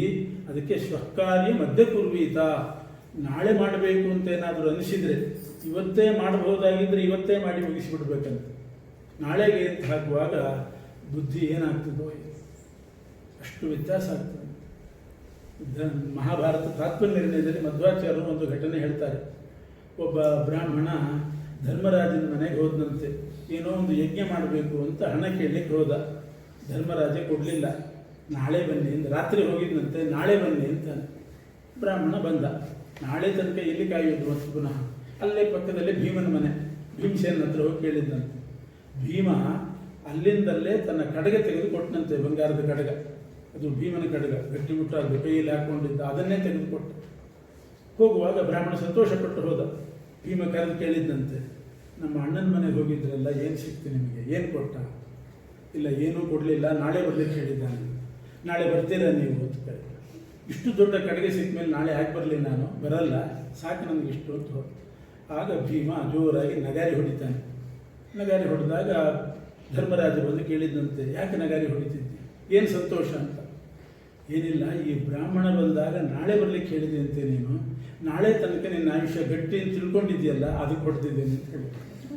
ಅಥವಾ ಈ ಬ್ರಾಹ್ಮಣ ಬರ್ತಾನೆ ಅಂತ ಗ್ಯಾರಂಟಿ ಇದೆಯಲ್ಲ ನಿನಗೆ, ಅದಕ್ಕೆ ಕೊಡ್ತಿದ್ದೆ. ಎಷ್ಟು ಭವಿಷ್ಯದ ಬಗ್ಗೆ ನಿಖರತೆ ಇದೆ ನಿನಗೆ, ನನಗದಿಲ್ಲ ಅಂತಾನೆ ಭೀಮ. ಅದಕ್ಕೆ ನಾನು ಈಗಲೇ ಕೊಟ್ಬಿಟ್ಟೆ, ನಾಳೆ ಬಾ ಅಂತ ನೀನು ಹೇಳಬೇಕಾದ್ರೆ ನಾಳೆವರೆಗೆ ನಿನ್ನ ಆಯುಷ್ಯದ ಮೇಲೆ, ಬ್ರಾಹ್ಮಣನ ಆಯುಷ್ಯದ ಮೇಲೆ, ಅವನ ಬುದ್ಧಿ ಮೇಲೆ, ನಿನ್ನ ಸಂಪತ್ತಿನ ಮೇಲೆ, ನಿನ್ನ ಬುದ್ಧಿ ಮೇಲೆ ಎಷ್ಟು ನಿಯಂತ್ರಣ ಇದೆ ನಿನಗೆ. ಇದಾಗ ನಾಚಿಕೆ ಆಯ್ತಂತೆ ಧರ್ಮರಾಜನಿಗೆ. ಅದರಿಂದ ಆಚಾರ್ಯರು ಹೇಳ್ತಾರೆ, ಯಾವುದು ಮಾಡಬಹುದೋ ಬೇಗನೆ ಅದನ್ನು ಮೊದಲೇ ಮಾಡಿ ಮುಗಿಸಿಬಿಡ್ಬೇಕು, ಶುಭಶ್ರೀ ಶೀಘ್ರಂ ಅಂತಾರೆ. ಇದನ್ನು ನಾರದರು ಕೇಳಿದ್ದಾರೆ. ಹೀಗೆ ಬಿಲಂಚ ಅದೃಷ್ಟ ನಿರ್ಗಮಂ, ಒಂದು ಬಿಲ ಹೋದರೆ ಮತ್ತೆ ಮರಳಿ ಬರಲಿಕ್ಕೆ ಆಗೋದಿಲ್ಲ. ಅಂಥ ಬಿಲ ಯಾವುದು ಅಂತಂದರೆ ಮೋಕ್ಷ. ಮೋಕ್ಷವನ್ನು ಎಲ್ಲರೂ ಬಯಸಬೇಕು. ಪುನರಾವೃತ್ತಿ ಇಲ್ಲ ಮೋಕ್ಷಕ್ಕೆ ಹೋದರೆ. ಸ್ವರ್ಗಕ್ಕೆ ಹೋದರೂ ಮತ್ತೆ ಮರಳಿ ಬರಬೇಕು, ಮೋಕ್ಷಕ್ಕೆ ಹೋದರೆ ಮರಳಿ ಬರೋದು ಶಾಶ್ವತ ಸುಖ. ಇನ್ನು ಪುಂಶ್ಚಲಿನ ಮದುವೆ ಮಾಡಿಕೊಂಡ ಪುರುಷ ಯಾರು ಅಂತಂದರೆ, ಯಾರಿಗೆ ಹರಿಸರ್ವೋತ್ತಮ ಅಂತ ಸ್ಥಿರ ಬುದ್ಧಿ ಇಲ್ಲ ಅವರೆಲ್ಲ ಪುಂಶ್ಚಲಿನ ಮದುವೆ ಮಾಡಿಕೊಂಡವ್ರೆ. ತಮ್ಮ ಬುದ್ಧಿ ಪತಿವ್ರತೆ ಆಗಬೇಕು. ಹೆಂಡತಿ ಪತಿವ್ರತೆ ಆಮೇಲೆ, ಮೊದಲು ಬುದ್ಧಿ ಪತಿವ್ರತೆ ಆಗಬೇಕು. ಒಂದು ಸಲ ಹರಿ ಸರ್ವೋತ್ತಮ ಅನ್ನೋದು, ಒಂದು ಸಲ ಶಿವ ಸರ್ವೋತ್ತಮ ಅನ್ನೋದು, ಮತ್ತೊಮ್ಮೆ ಗಣಪತಿ ಸರ್ವೋತ್ತಮ ಅನ್ನೋದು, ದುರ್ಗಾದೇವಿಯನ್ನು ಸರ್ವೋತ್ತಮ ಅಂತ ಅನ್ನೋದು. ಒಂದೊಂದು ಚಪ್ರದಲ್ಲಿ ಒಬ್ಬೊಬ್ಬರು ಸರ್ವೋತ್ತಮರು. ಉಪನ್ಯಾಸಕ್ಕೆ ಹೋದಾಗ ಇದೇನಿದೆ, ಒಂದೊಂದು ಚಪ್ರದಲ್ಲಿ ಒಬ್ಬೊಬ್ಬರನ್ನು ಸರ್ವೋತ್ತಮರು ಅಂತ ಮಾಡಿ ಉಪನ್ಯಾಸ ಮಾಡಿಬಿಟ್ರೆ ಅವರ ಬುದ್ಧಿಗೆ ಸ್ಥೈರ್ಯ ಇದೆಯಾ? ಬುದ್ಧಿ ಪತಿವ್ರತೆ ಆಗ್ತದ? ಅದರಿಂದ ಹರಿಯೇ ಸರ್ವೋತ್ತಮ, ವಾಯುವೇ ಜೀವೋತ್ತಮ. ಅದರಲ್ಲಿ ನಿಖರತೆ ಬೇಕು. ಪತಿವ್ರತೆ ಅಂತ ಯಾರನ್ನ ಕರೀತಾರೆ? ಒಬ್ಬರನ್ನು ಮದುವೆ ಮಾಡಿಕೊಂಡ ಮೇಲೆ ರೋಗ ರುಜಿನ ಬರಲಿ, ಸಂಪತ್ತಿರಲಿ, ದಾರಿದ್ರ್ಯ ಇರಲಿ, ಮತ್ತೊಂದು ಕಡೆ ಕಾಲಿಡೋದಿಲ್ಲ. ಆ ರೀತಿ ಇದ್ದವರು ಪತಿವ್ರತೆ. ಸೀತೆ ರಾಮನ ಹಿಂದೆ ಹೋದ್ಲು, ವನವಾಸಕ್ಕೆ ಹೋದ್ಲು. ಹಾಗೆ ಆ ರೀತಿ ನಮ್ಮ ಬುದ್ಧಿ ಭಗವಂತ ಪರೀಕ್ಷೆ ಮಾಡ್ತಾನೆ. ಕೆಲವು ಸಲ ಇವನು ಬುದ್ಧಿ ಹೇಗಿದೆ ನೋಡೋಣ ಅಂತ ಪರೀಕ್ಷೆ ಮಾಡ್ತಾನೆ, ಕ್ಲೇಶ ಕೊಡ್ತಾನೆ. ಆದರೆ ಬುದ್ಧಿ ಮಾತ್ರ ಹರಿಯನ್ನು ಬಿಡಬಾರ್ದು. ಅದು ಅವಾಗ ಬುದ್ಧಿ ಪತಿವ್ರತೆ ಆಗ್ತದೆ. ಅಂಥ ಪತಿವ್ರತ ಬುದ್ಧಿಯನ್ನು ಮದುವೆ ಮಾಡ್ಕೊಂಡಿರಬೇಕು ನಾರದರು ಹೇಳೋದು. ಎರಡು ದಿಕ್ಕಿಗೆ ಹರಿಯುವ ನದಿ ಯಾವುದು ಅಂತಂದರೆ ಈ ಸಂಸಾರ ನದಿ, ಪ್ರಪಂಚನೇ ಹಾಗೆ ಎರಡು ದಿಕ್ಕಿಗೆ ಹರಿಯುತ್ತೆ. ಸುಖಸ್ಯಾನಂತರಂ ದುಃಖಂ, ದುಃಖಸ್ಯಾನಂತರಂ ಸುಖ. ಸುಖವೂ ಇದೆ, ದುಃಖವೂ ಇದೆ, ಎರಡೂ ಇದೆ. ತಲೆ ಕೆಡಿಸ್ಕೋಬಾರದು ಅಂತಾರೆ ನಾರದರು. ಸುಖ ದುಃಖ ಎರಡೂ ಇದೆ. ಸೂರ್ಯನಂಥವನಿಗೂ ಕೂಡ ಗ್ರಹಣ ಹಿಡಿತದೆ, ಚಂದ್ರನಿಗೂ ಕೂಡ ಗ್ರಹಣ ಹಿಡಿತದೆ, ಬಿಡ್ತದೆ. ಸೂರ್ಯನು ಅಸ್ತಗತನಾಗ್ತಾನೆ, ಮತ್ತೆ ಉದಯನಾಗ್ತಾನೆ. ಈ ಸುಖ ದುಃಖಮಯವಾದ ಸಂಸಾರ, ಇದರ ಸ್ವಭಾವನೇ ಹೀಗೆ. ಅದು ಬೇಗ ಸುಖ ಮಾತ್ರ ಇರಬೇಕು ಅಂದರೆ ಮೋಕ್ಷದಲ್ಲಿ. ಇದು ಎರಡು ದಿಕ್ಕಿಗೆ ಹರಿಯುವ ನದಿ, ಇದು ತಲೆ ಕೆಡಿಸ್ಕೋಬೇಡಿ ಅಂತ ಕನ್ನಡದಲ್ಲಿ ಒಂದು ಗಾದೆ ಇದೆ. ನಮಗೇನೋ ದೊಡ್ಡ ಅನಾಹುತ ಆಯಿತು ಅಂತ ಚಿಂತೆ ಮಾಡಬಾರ್ದಂತೆ. ಯಾಕೆಂದರೆ ಎಲ್ಲರ ಮನೆ ದೋಸೆನೂ ತೂತೆ ಅಂತ ಒಂದು ಗಾದೆ. ದೋಸೆ ಮಾಡಿದರೆ ತೂತೆ ಇರ್ತದೆ, ಚಪಾತಿ ಇದ್ದಾಗಿರೋದು. ಕೆಲವೊಂದು ಹಂಚೆ ತೂತಿರ್ತದೆ, ಅದು ಬೇರೆ ವಿಷಯ, ಅದು ಸ್ವಲ್ಪ ಜಾಸ್ತಿ ಇರ್ಬೋದು. ಅಂತೂ ದೋಸೆ ತೂತು, ದೋಸೆ ಹಾಕುವ ಇದು ಕಾವಲಿ ಅದು ತೂತಿದ್ರೆ ಅದು ಇರ್ತದೆ ಕೆಲವು ಸಲ, ಏನು ಮಾಡಲಿಕ್ಕೆ. ಅದರಿಂದ ನಾರದರು ಹೇಳ್ತಾರೆ, ಸಂಸಾರ ನದಿ ಉಭಯತೋವಾಹ, ಎರಡು ದಿಕ್ಕಿಗೆ ಹರಿತದೆ. 25 ಇಟ್ಟಿಗೆ ಮನೆ ಯಾವುದು ಅಂತಂದರೆ ನಮ್ಮ ಶರೀರ. 25 ಇಟ್ಟಿಗೆ ಅದ್ಭುತವಾದ ಗ್ರಹ ಅಂದರೆ ಮೊದಲೇ ದಿವಸ ಹೇಳಿದ್ದೇನೆ, 25 ತತ್ವಗಳಿಂದ ನಿರ್ಮಾಣಗೊಂಡಂತಹ ಶರೀರ. ಅದರ ಬಗ್ಗೆ ನಾವು ಪರಿಚಯ ಮಾಡ್ಕೋಬೇಕು. ಕಣ್ಣಿನ ದೇವರು ಯಾರು? ಕಣ್ಣಿಗೆ ಏನೋ ರೋಗ ಬಂತು, ಕಣ್ಣಿನ ಡಾಕ್ಟರ್ ಹತ್ರ ಹೋಗ್ತೇವೆ. ಕಣ್ಣಿನ ದೇವರು ಯಾರು ಅಂತ ಅಲ್ಲಿ ಹೋಗೋದು. ಐ ಸ್ಪೆಷಲಿಸ್ಟ್ ಯಾರು ಅಂತ ನೋಡ್ಕೊಂಡು ಹೋಗ್ತೇವೆ. ದೇವತೆಗಳ ಪೈಕಿ ಐ ಸ್ಪೆಷಲಿಸ್ಟ್ ಒಬ್ಬರಿದ್ದಾರೆ, ಸೂರ್ಯ. ಅವನನ್ನು ಉಪಾಸನೆ ಮಾಡಿ. ಪ್ರತಿಯೊಂದು ಅವಯವಕ್ಕೂ ಕೂಡ ಏನಾದರೂ ಆದಾಗ ಅಲ್ಲಲ್ಲಿ ದೇವತೆಗಳಿದ್ದಾರೆ. ಪಾದದ ಅಂಗುಷ್ಠದಿಂದ ಹಿಡಿದು ಪಾದದ ಹೆಬ್ಬೆರಳಿನ ತುದಿಯಿಂದ ಹಿಡಿದು ಇಲ್ಲಿಯವರೆಗೂ ಕೂಡ ದೇವತೆಗಳಿದ್ದಾರೆ, ಕೆಳಗಿನಿಂದ ಮೇಲೆ. ಪಾದಮಾನಿ ಜಯಂತನೊಳಗೆ ಸುಮೇಧ ನಾಮಕ ನಿಪ್ಪ, ದಕ್ಷಿಣ ಪಾದದ ಅಂಗುಟದಿ ಪವನನು ಭಾರಭದ್ರೂಪ. ಪಾದಮಾನಿ ಜಯಂತನೊಳಗೆ, ಕಾಲಿಗೆ ಅಭಿಮಾನಿ ಜಯಂತ, ಅವನೊಳಗೆ ಸುಮೇಧ ಅಂತ ಪರಮಾತ್ಮ ಇದ್ದ. ನಮ್ಮ ಕಾಲಿಗೆ ಏನಾದರೂ ಆಯಿತು ಅಂತಂದರೆ ಸುಮೇಧ ನಾಮಕ ಪರಮಾತ್ಮನನ್ನು ಮೊರೆ ಹೋಗ್ತದೆ. ಜಯಂತನ ಅಂತರ್ಯಾಮಿ ಮಧ್ವಾಂತರ್ಗತ ಸುಮೇಧ ನಾಮಕ ಪರಮಾತ್ಮನನ್ನು ಚಿಂತನೆ ಮಾಡಿ. ಇದಕ್ಕೆ 25 ಇಟ್ಟಿಗೆ ಮನೆ ಗೊತ್ತಾ ಅಂತ ಕೇಳ್ತಾರೆ. ನಮ್ಮ ಶರೀರದ ಬಗ್ಗೆ ತಿಳ್ಕೊಳ್ಬೇಕು. ಸುಮೇಧ ಅಂತ ಒಂದು ಭಗವದ್ ರೂಪ, ಎಲ್ಲ ವಿಷ್ಣು ಸಹಸ್ರನಾಮದಲ್ಲಿ ಇದೆ, ಎಲ್ಲ ಬರ್ತದೆ ವಿಷ್ಣು ಸಹಸ್ರನಾಮ. ಸುಮೇಧ ಮೇಧಜೋ ಧನ್ಯ ಸಪ್ತಮೇಧಾಧರಾಧರ, ಅಲ್ಲಿ ಸುಮೇಧ ಅಂತಿದೆಯಲ್ಲ, ಅದು ಪಾದದಲ್ಲಿರೋದು. ಹೀಗೆ ತಲೆ ತನಕನೂ ಕೂಡ ಭಗವದ್ ರೂಪಗಳಿವೆ. ಎಲ್ಲ ಏನು ಬೇಕು ಎಲ್ಲದಕ್ಕೂ ವಿಷ್ಣು ಸಹಸ್ರನಾಮ ಇದೆ. ನಮ್ಮ ದೇಹಕ್ಕಾಯಿತು, ಪ್ರತಿಯೊಂದಕ್ಕೂ ಕೂಡ. ದಾರಿದ್ರ್ಯ ಬಂತು, ಸಂಪತ್ತು ನಾಶ ಆಯಿತು, ಸಂಪತ್ತು ಬೇಕು, ಹೊಟ್ಟೆ ಪಾಡಿಗಿಲ್ಲ, ಎಂಥ ಶ್ಲೋಕ ಇದೆ ವಿಷ್ಣು ಸಹಸ್ರನಾಮದಲ್ಲಿ. ಶ್ರೀಧ ಶ್ರೀಶ ಶ್ರೀನಿವಾಸ ಶ್ರೀನಿಧಿ ಶ್ರೀವಿಭಾವನ ಶ್ರೀಧರ ಶ್ರೀಕರ ಶ್ರೇಯ ಶ್ರೀಮಾನ್ ಲೋಕತ್ರಯಾಶ್ರಯ, ಎಲ್ಲ ಶ್ರೀ ಶ್ರೀ ಶ್ರೀ ಅಂತಲೇ ಬರ್ತದೆ. ಇದು ಒಂದೇ ಶ್ಲೋಕವನ್ನು 564 ಸಲ ಹೇಳಿದರೆ, ಯಾಕೆ ವಿಷ್ಣು ಅಂದರೆ 564 ಅಂತ ಅರ್ಥ. ವಿ ಅಂದರೆ 4, ಶ ಅಂದರೆ 6, ನ ಅಂದರೆ 5. ಅಂಕಾನ ವಾಮತೋಗತಿ, ಈ ಕಡೆಯಿಂದ ಓದಬೇಕು. 564. ಹೀಗೆ ಯಾವುದು ಬೇಕು ನಮಗೆ ವಿಷ್ಣು ಸಹಸ್ರನಾಮದಲ್ಲಿ, ಅದಕ್ಕೆ ಭಗವದ್ ರೂಪಗಳಿದೆ. ಪ್ರತಿಯೊಂದಕ್ಕೂ ಕೂಡ ಇದೆ ಭಗವಂತನ ವೈಶಿಷ್ಟ್ಯ. ಈಗ ನೋಡಿ, ಸುಮೇಧ, ಈ ಕೈಗೆ ಕಪಿಲ, ಖಪತಿ, ಗರುಡಾಸನ, ಧರ್ಮ, ನಸಾರ, ಚಾರ್ವಂಗ, ಛಂದೋಗಮ್ಯ, ಜನಾರ್ದನ, ಝಾಟಿತಾರಿ, ಞಮ, ಟಂಕಿ, ಢಕಲ, ಡರಕ, ಢರಿ, ನಾತ್ಮ, ತಾರ, ತವಿ, ತವ, ದಂಡಿ, ಧನ್ವಿ, ನಮ್ಯ. ಹೀಗೆ ನಮ್ಮ ಶರೀರದಲ್ಲಿ ಅನೇಕ ರೂಪಗಳಿವೆ. ಅದಿಂದ ಹಿಡಿದು ಕ್ಷ ತನಕ ಏನು ಅಕ್ಷರಗಳು ಹೇಳ್ತೇವೆ, ಆ ಈ ಎಲ್ಲದಕ್ಕೂ ಒಂದೊಂದು ರೂಪ ಇದೆ. ಅದನ್ನು ಇಡೀ ನಮ್ಮ ಶರೀರದಲ್ಲಿರ್ತಕ್ಕಂಥ ರೂಪ. ಇದನ್ನೆಲ್ಲ ಹರಿಕಥಾಮೃತಸಾರದಲ್ಲಿ 8ನೇ ಸಂಧಿ ಅಂತ ಒಂದಿದೆ. ಆ 8ನೇ ಸಂಧಿಯಲ್ಲಿ ಪಾದದಿಂದ ತಲೆಯ ತನಕ ಎಲ್ಲ ಭಗವದ್ ರೂಪಗಳನ್ನು ಹೇಳಿದ್ದಾರೆ. ಅ ಅಂದರೆ ಅಜ, ಆ ಆನಂದ, ಈ ಅಂದರೆ ಇಂದ್ರ, ಈ ಈಶಾನ, ಉಗ್ರ, ಉ ಅಂದರೆ ಊರ್ಜ, ಋತಂಭರ, ಋಘ, ಋಷ, ಋಜಿ, ಆಮೇಲೆ ಏರ, ಏಕಾತ್ಮ, ಐರ, ಓಜೋಹೃತ್, ಔರಸ ಅಂತ ಅರ್ಧಗರ್ಭ ಕಪಿಲ ಕಪತಿ ಗರುಡಾಸನ ಘರ್ಮ ನಸಾರ ಚ ಛ ಜ ಝ ಅಂದರೆ ಚಾರ್ಮಂಗ ಛಂದೋಗಮ್ಯ ಜನಾರ್ದನ ಝಾಟಿತಾರಿ ಞಮ ಟಂಕಿ ಟಕಲ ಢರಕ ಢರಿ ನಾತ್ಮ ತಾರ ಸಭ ದಂಡಿ ಧನ್ವಿ ನಮ್ಯ ಪರ ಬಲಿ ಬಲಿ ಭಗ ಮನು ಯರಲ ಯ ಯಜ್ಞ ರ ರಾಮ ಲ ಲಕ್ಷ್ಮೀಪತಿ ವ ವರ ಶ ಶಾಂತ ಸಂಹಿತ ಷ ಷಡ್ಗುಣ ಷಡ್ಗುಣ ಸ ಸಾರಾತ್ಮ ಹ ಹಂಸ ಲ ಲಾಳುಕ ಕ್ಷಂ ಲಕ್ಷ್ಮೀ ನರಸಿಂಹಾಯ ನಮಃ. ಕ್ಷ ಅಂದರೆ ಲಕ್ಷ್ಮೀ ನರಸಿಂಹ ಜೀವನ ಒಳಗಿರ್ತಾರೆ. ಈ 51 ಅಕ್ಷರದ ರೂಪಗಳು ನಮ್ಮ ದೇಹದಲ್ಲಿ 25 ಕೇಶವಾದಿ ರೂಪಗಳಿದೆ. ಅದಕ್ಕೆ ಹೇಳ್ತಾರೆ ಪಂಚಪಂಚಾದ್ಭುತಂ ಗೃಹಂ. 25 ಇಟ್ಟಿಗೆ ಮನೆ ಗೊತ್ತಾ ನಿಮಗೆ? ಈ ದೇಹದ ಬಗ್ಗೆ ಏನು ಗೊತ್ತಿದೆ ತಿಳ್ಕೊಳ್ರಿ, ಅದನ್ನು ತಿಳ್ಕೊಳ್ಳಿ ಅಂತ ನಾರದರು ಹೇಳೋದು. ಹಂಸ ಹೇಳುವ ಚಿತ್ರ ವಿಚಿತ್ರ ಕಥೆ ಅಂತಂದರೆ, ಹಂಸ ಅಂದರೆ ಪರಮಹಂಸರು, ಪರಮಹಂಸರು ಅಂದರೆ ಮಧ್ವಾಚಾರ್ಯ. ಅವರು ಹೇಳುವ ಕಥೆ ಕೇಳು, ಭಗವಂತನ ಕಥೆ ಮಧ್ವಾಚಾರ್ಯ ಹೇಳಿದ್ದು ಕೇಳಬೇಕು. ಬೇರೆಯವರು ವ್ಯತ್ಯಾಸ ಮಾಡಿ ಹೇಳೋದು ಉಂಟು, ನಿರ್ಗುಣ ನಿರಾಕಾರ ಅಂತ ಪರಮಾತ್ಮನನ್ನು, ಕಲ್ಯಾಣ ಗುಣಪರಿಪೂರ್ಣ ನಿರ್ದೋಷ ಇಂಥ ಕಥೆ ಹೇಳಿದ್ದಾರೆ, ಅದನ್ನು ಕೇಳಬೇಕು. ನಿರಂತರ ತಿರುಗುವ ಚಕ್ರ ಯಾವುದು ಅಂತಂದರೆ ಕಾಲಚಕ್ರ. ಯಾರನ್ನು ಬಿಡೋದಿಲ್ಲ, ಕಾಲಚಕ್ರ ತಿರುಗುತ್ತಾ ಇರ್ತದೆ. ಆ ಕಾಲಚಕ್ರಕ್ಕೆ ಸಿಲುಕಿದವರೆಲ್ಲ ಸವಿತಾ ಇರ್ತಾರೆ. ಅಂಥ ಚಕ್ರ ಕಾಲಚಕ್ರ. ಅದು ಅಮೂಲ್ಯವಾದದ್ದು. ಕಾಲವನ್ನು ವ್ಯರ್ಥ ಮಾಡಬೇಡಿ. ನಿಮ್ಮ ತಂದೆಯ ಆದೇಶ ಏನು ಅಂತಂದರೆ, ತಂದೆಯ ಆದೇಶ ಅಂದರೆ ಶಾಸ್ತ್ರ. ತಂದೆ ಅಂದರೆ ಶಾಸ್ತ್ರ. ಶಾಸ್ತ್ರದ ಆದೇಶ ಏನು? ಎಲ್ಲ 4 ವೇದ, 18 ಪುರಾಣಗಳು, 18 ಉಪಪುರಾಣ, ವೇದಾಂಗಗಳು ಷಟ್, 6 ವೇದಾಂಗ ಎಲ್ಲ ಆಲೋಚನೆ ಮಾಡಿದರೆ ಇಡೀ ಶಾಸ್ತ್ರದ ಸಾರ 2. ಶಾಸ್ತ್ರೇಷ್ವಿಯಾನೇವ ಸುನಿಶ್ಚಿತೋ ನೃಣಾಂ ಕ್ಷೇಮಸ್ಯ ಸಮ್ಯಕ್ ವಿಮರ್ಶೇಷು ಹೇತು ಅಸಂಗ ಆತ್ಮವ್ಯತಿರಿಕ್ತ ವಸ್ತುನಿ ದೃಢಾರತಿರ್ಬ್ರಹ್ಮಣಿ ನಿರ್ಗುಣೇಚಯ. ಸಮಗ್ರ ಶಾಸ್ತ್ರ ಹೇಳೋದು 2. ಒಂದು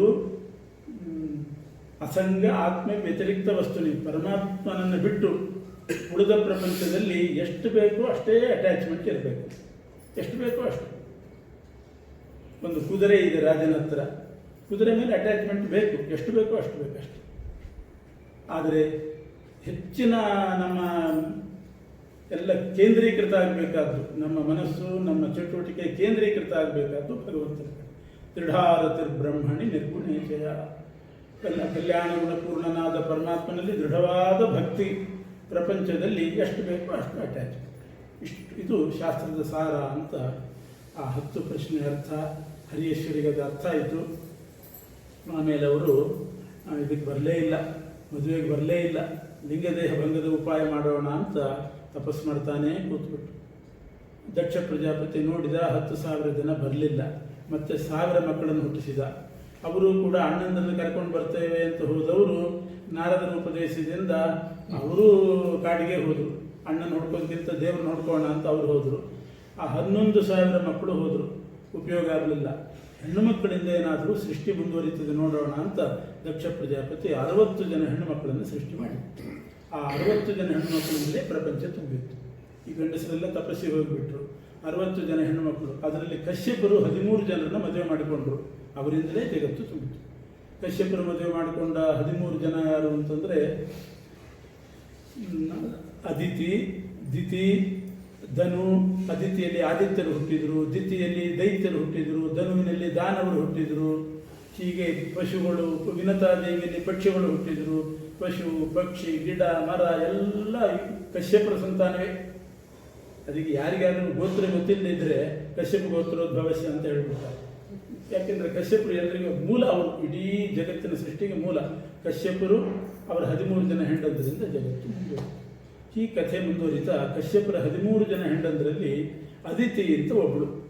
ಅವಳಲ್ಲಿ ಮೊದಲು ಹುಟ್ಟಿದವರು 12 ಆದಿತ್ಯರು. ಅದಿತಿಯ ಮಕ್ಕಳು 12 ಜನ ಆದಿತ್ಯರು.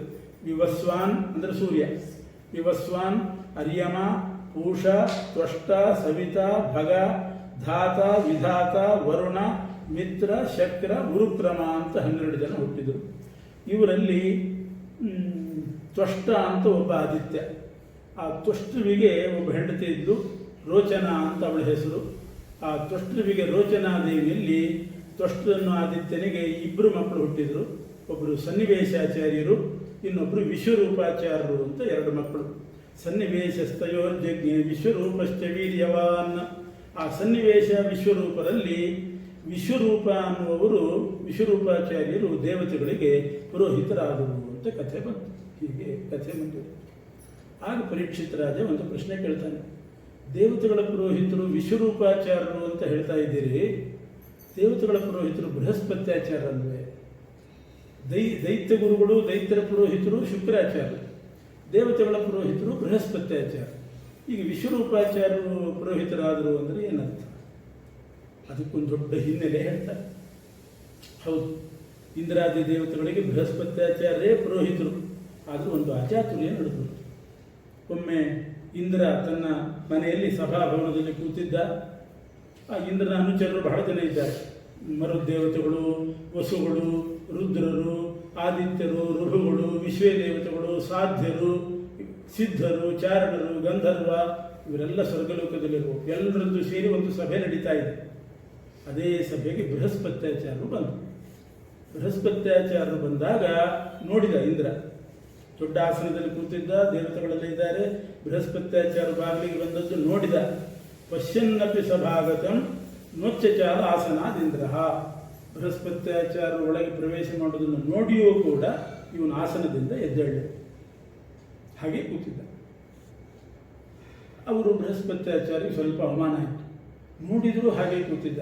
ಯಾರಾದರೂ ಪ್ರಾಕೃತ ಬಂದರೆ ಬನ್ನಿ ಅಂತ ಕರಿಬೇಕು. ದೃಷ್ಟಿಂ ದದ್ಯಾತ್ ಮನೋದದ್ಯಾತ್ ವಾಚಂ ದದ್ಯಾತ್ ಸೂನೃತಾಂ ಉತ್ಥಾಯ ಚಾಸನಂ ದದ್ಯಾತ್ ಏಷ ಧರ್ಮ ಸನಾತನ. ನಮ್ಮ ಸಭ್ಯ ನಡವಳಿಕೆ ಹೇಗಿರಬೇಕು? ದೃಷ್ಟಿ ಕೊಟ್ಟು ಮಾತಾಡಬೇಕು, ಮನಃಪೂರ್ವಕವಾಗಿ ಮಾತಾಡಬೇಕು, ಎದ್ದು ಬನ್ನಿ ಅಂತ ಆಸನದಲ್ಲಿ ಕೂಡಿಸಬೇಕು. ಇಷ್ಟಾದರೂ ಸಾಕು. ಆದರೆ ಇಂದ್ರ ಬೃಹಸ್ಪತ್ಯಾಚಾರ್ಯ ಪುರೋಹಿತರು ಬಂದಾಗ ಆಸನದಿಂದ ಏಳಲಿಲ್ಲ, ಹಾಗೇ ಕೂತಿದ್ದ. ಸ್ವಲ್ಪ ದೂರ ಬಂದರು, ಹಾಗೇ ಕೂತಿದ್ದಾನೆ. ಬೃಹಸ್ಪತ್ಯಾಚಾರ್ಯ ವಾಪಸ್ಸು ಇವನ ಮನೆಗೆ ನಾನಿನ್ನು ಪೌರೋಹಿತ್ಯ ಮಾಡೋದಿಲ್ಲ ಅಂತ ತಿರುಗಿಬಿಟ್ಟು ವಾಪಸ್ಸು ಹೋಗಿಬಿಟ್ರು. ಇಂದ್ರನಿಗೆ ಆಗ ಜ್ಞಾನೋದಯ ಆಯಿತು. ಅವರು ಬೇಜಾರು ಮಾಡಿಕೊಂಡು ಹೋದರು. ಇವನಿಗೇನೋ ಕೃತ್ಯಗಳಾಗಬೇಕು, ಅನೇಕ ಕಾರ್ಯಗಳಿದೆ, ಅದೆಲ್ಲ ಪುರೋಹಿತರ ಅಧೀನ. ಆದ್ದರಿಂದ ಅವ್ರ ಮನೆಗೆ ಹೋದರು. ಕ್ಷಮೆ ಕೇಳಿ ಬರೋಣ ಅಂತ ಮನೆಗೆ ಹೋದರೆ ಬೃಹಸ್ಪತ್ಯಾಚಾರ್ಯ ಮನೆಯಲ್ಲಿ ಇದ್ದರೂ ಕೂಡ ಇಂದ್ರನ ಕಣ್ಣಿಗೆ ಕಾಣಿಸ್ತಾರೆ. ಕಣ್ಣಿಗೆ ಬಿಡಲಿ. ಎಷ್ಟು ಹುಡುಕಿದ್ರು ಬೃಹಸ್ಪತ್ಯಾಚಾರ್ಯ ಇಲ್ಲ ಅಂತಲೇ ಹಾಗೆ ಆಯಿತು. ಇದಕ್ಕೆ ಗುರು ಅಸ್ತ ಆಗೋದು ಅಂದರೆ ಇದು. ಗುರು ಅಸ್ತ ಶುಕ್ರ ಅಸ್ತ ಅಂತ ಹೇಳ್ತಾರೆ. ಗುರು ಅಸ್ತ ಆಗಿದೆ ಅಂದರೆ ಬೃಹಸ್ಪತ್ಯಾಚಾರ್ಯ ಕಣ್ಣಿಗೆ ಕಾಣ್ತಾ ಇದೆ. ಈಗಲೂ ಅಷ್ಟೇ. ಆ ಆಕಾಶದಲ್ಲಿ ಸೂರ್ಯನ ಜೊತೆಗೆ ಬೃಹಸ್ಪತಿ ಸೇರಿಬಿಟ್ರೆ ಗುರು ಕಾಣೋದೇ ಇಲ್ಲ. ಸೂರ್ಯನ ಬೆಳಕಲ್ಲಿ ಗುರು ಕಾಣೋದಿಲ್ಲ. ಆವಾಗ ಯಾವ ಕರ್ಮನೂ ಮಾಡಲಿಕ್ಕಿಲ್ಲ. ಶುಕ್ರ ಅಸ್ತ ಆದರೂ ಮಾಡೋದಿಲ್ಲ, ಮುಹೂರ್ತನೇ ಇಡೋದಿಲ್ಲ ಗುರು ಶುಕ್ರ ಅಸ್ತ ಆದರೆ. ಶಾಂತಿ ಮಾಡ್ತಾರೆ. ಆ ಶಾಂತಿ ಮಾಡಿದಾಗೆಲ್ಲ ಮೆಲ್ಲ ಕೊಂಚೂರು ಎಣಿಕ್ತಾರೆ ಅವ್ರು ಬೇಕಾದಷ್ಟೇ. ಅಂತೂ ಗುರು ಶುಕ್ರ ಅಸ್ತ ಆಗಲಿಲ್ಲ, ಗುರು ಅಸ್ತ ಆಗಿತ್ತು, ಯಾವ ಕಾರ್ಯನೂ ಮಾಡಲಿಕ್ಕಿಲ್ಲ. ಇದು ಇಂದ್ರನಿಗೆ ಈ ಪರಿಸ್ಥಿತಿ ಬಂದವರನ್ನು ಅವನು ಬನ್ನಿ ಅಂತ ಕರೆದರಾಗ್ತಿತ್ತು. ಅಷ್ಟು ಮಾಡಲಿಲ್ಲ, ಎದ್ದೇಳಬೇಕು. ಒಬ್ಬ ಬ್ರಾಹ್ಮಣ ಬಂದಾಗ ಪಂಚಜ್ವಾಲಾ ಸಮನ್ವಿತ ಅಂತಾರೆ. 5 ಜ್ವಾಲೆ ಇರ್ತದಂತ ಅವನಲ್ಲಿ. ಅದಕ್ಕೆ ಅಗ್ನೇರ ಅಭ್ಯಾಗತೋ ಮೂರ್ತಿ. ಒಬ್ಬ ಮನೆಗೆ ಬಂದ ಅಂದ್ರೆ 5 ಜ್ವಾಲೆ ಇರ್ತದೆ. ಅಗ್ನಿಯ ಮೂರ್ತಿ ಅಂತ ಅವರು. ಎಲ್ಲಿ 5 ಜ್ವಾಲೆ ಎಲ್ಲಿರ್ತದೆ? ಒಂದು ಜ್ವಾಲೆ ಪಾದದಲ್ಲಿ ಇರ್ತದೆ. ಅದಕ್ಕೆ ಬಂದು ಕೂಡಲೇ ಪಾದಕ್ಕೆ ನೀರು ಹಾಕೋದು ಅದಕ್ಕೋಸ್ಕರ. ಅವ್ರ ಕಾಲು ಕೊಳೆ ಆಗಿರ್ತದೆ, ಕೊಳೆ ಹೋಗಲಿ ಅಂತ ಹಾಕೋದಲ್ಲ, ಜ್ವಾಲೆ ಶಾಂತ ಆಗಲಿ ಅಂತ ಹಾಕೋದು. ಪಾದದಲ್ಲಿ ಒಂದು ಜ್ವಾಲೆ, ಪೃಷ್ಠದಲ್ಲಿ ಒಂದು ಜ್ವಾಲೆ ಇರ್ತದೆ. ಅದಕ್ಕೆ ಒಂದು ಆಸನ ಕೊಟ್ಟು ಕೂಡಿಸಿದರೆ ಪೃಷ್ಠದ ಜ್ವಾಲೆ ಶಾಂತ ಆಗ್ತದೆ. ಮನಸ್ಸಿನಲ್ಲಿ ಒಂದು ಜ್ವಾಲೆ ಇರ್ತದಂತೆ. ಅವರ ಮನಸ್ಸಿಗೆ ಪ್ರೀತಿ ಆಗುವ ಹಾಗೆ ನೋಡಿಕೊಂಡ್ರೆ ಆ ಜ್ವಾಲೆ ಶಾಂತಿ ಆಗ್ತದೆ. ಮೈಯೆಲ್ಲ ಒಂದು ಜ್ವಾಲೆ ಇರ್ತದಂತೆ. ಒಂದು ಹೂವಿನ ಹಾರ ಹಾಕಿದರೆ ಆ ಜ್ವಾಲೆ ಶಾಂತಿ ಆಗ್ತದೆ. ಹೀಗೆ ಅರ್ಘ್ಯ, ಕೈಗೆ ನೀರು ಹಾಕೋದು.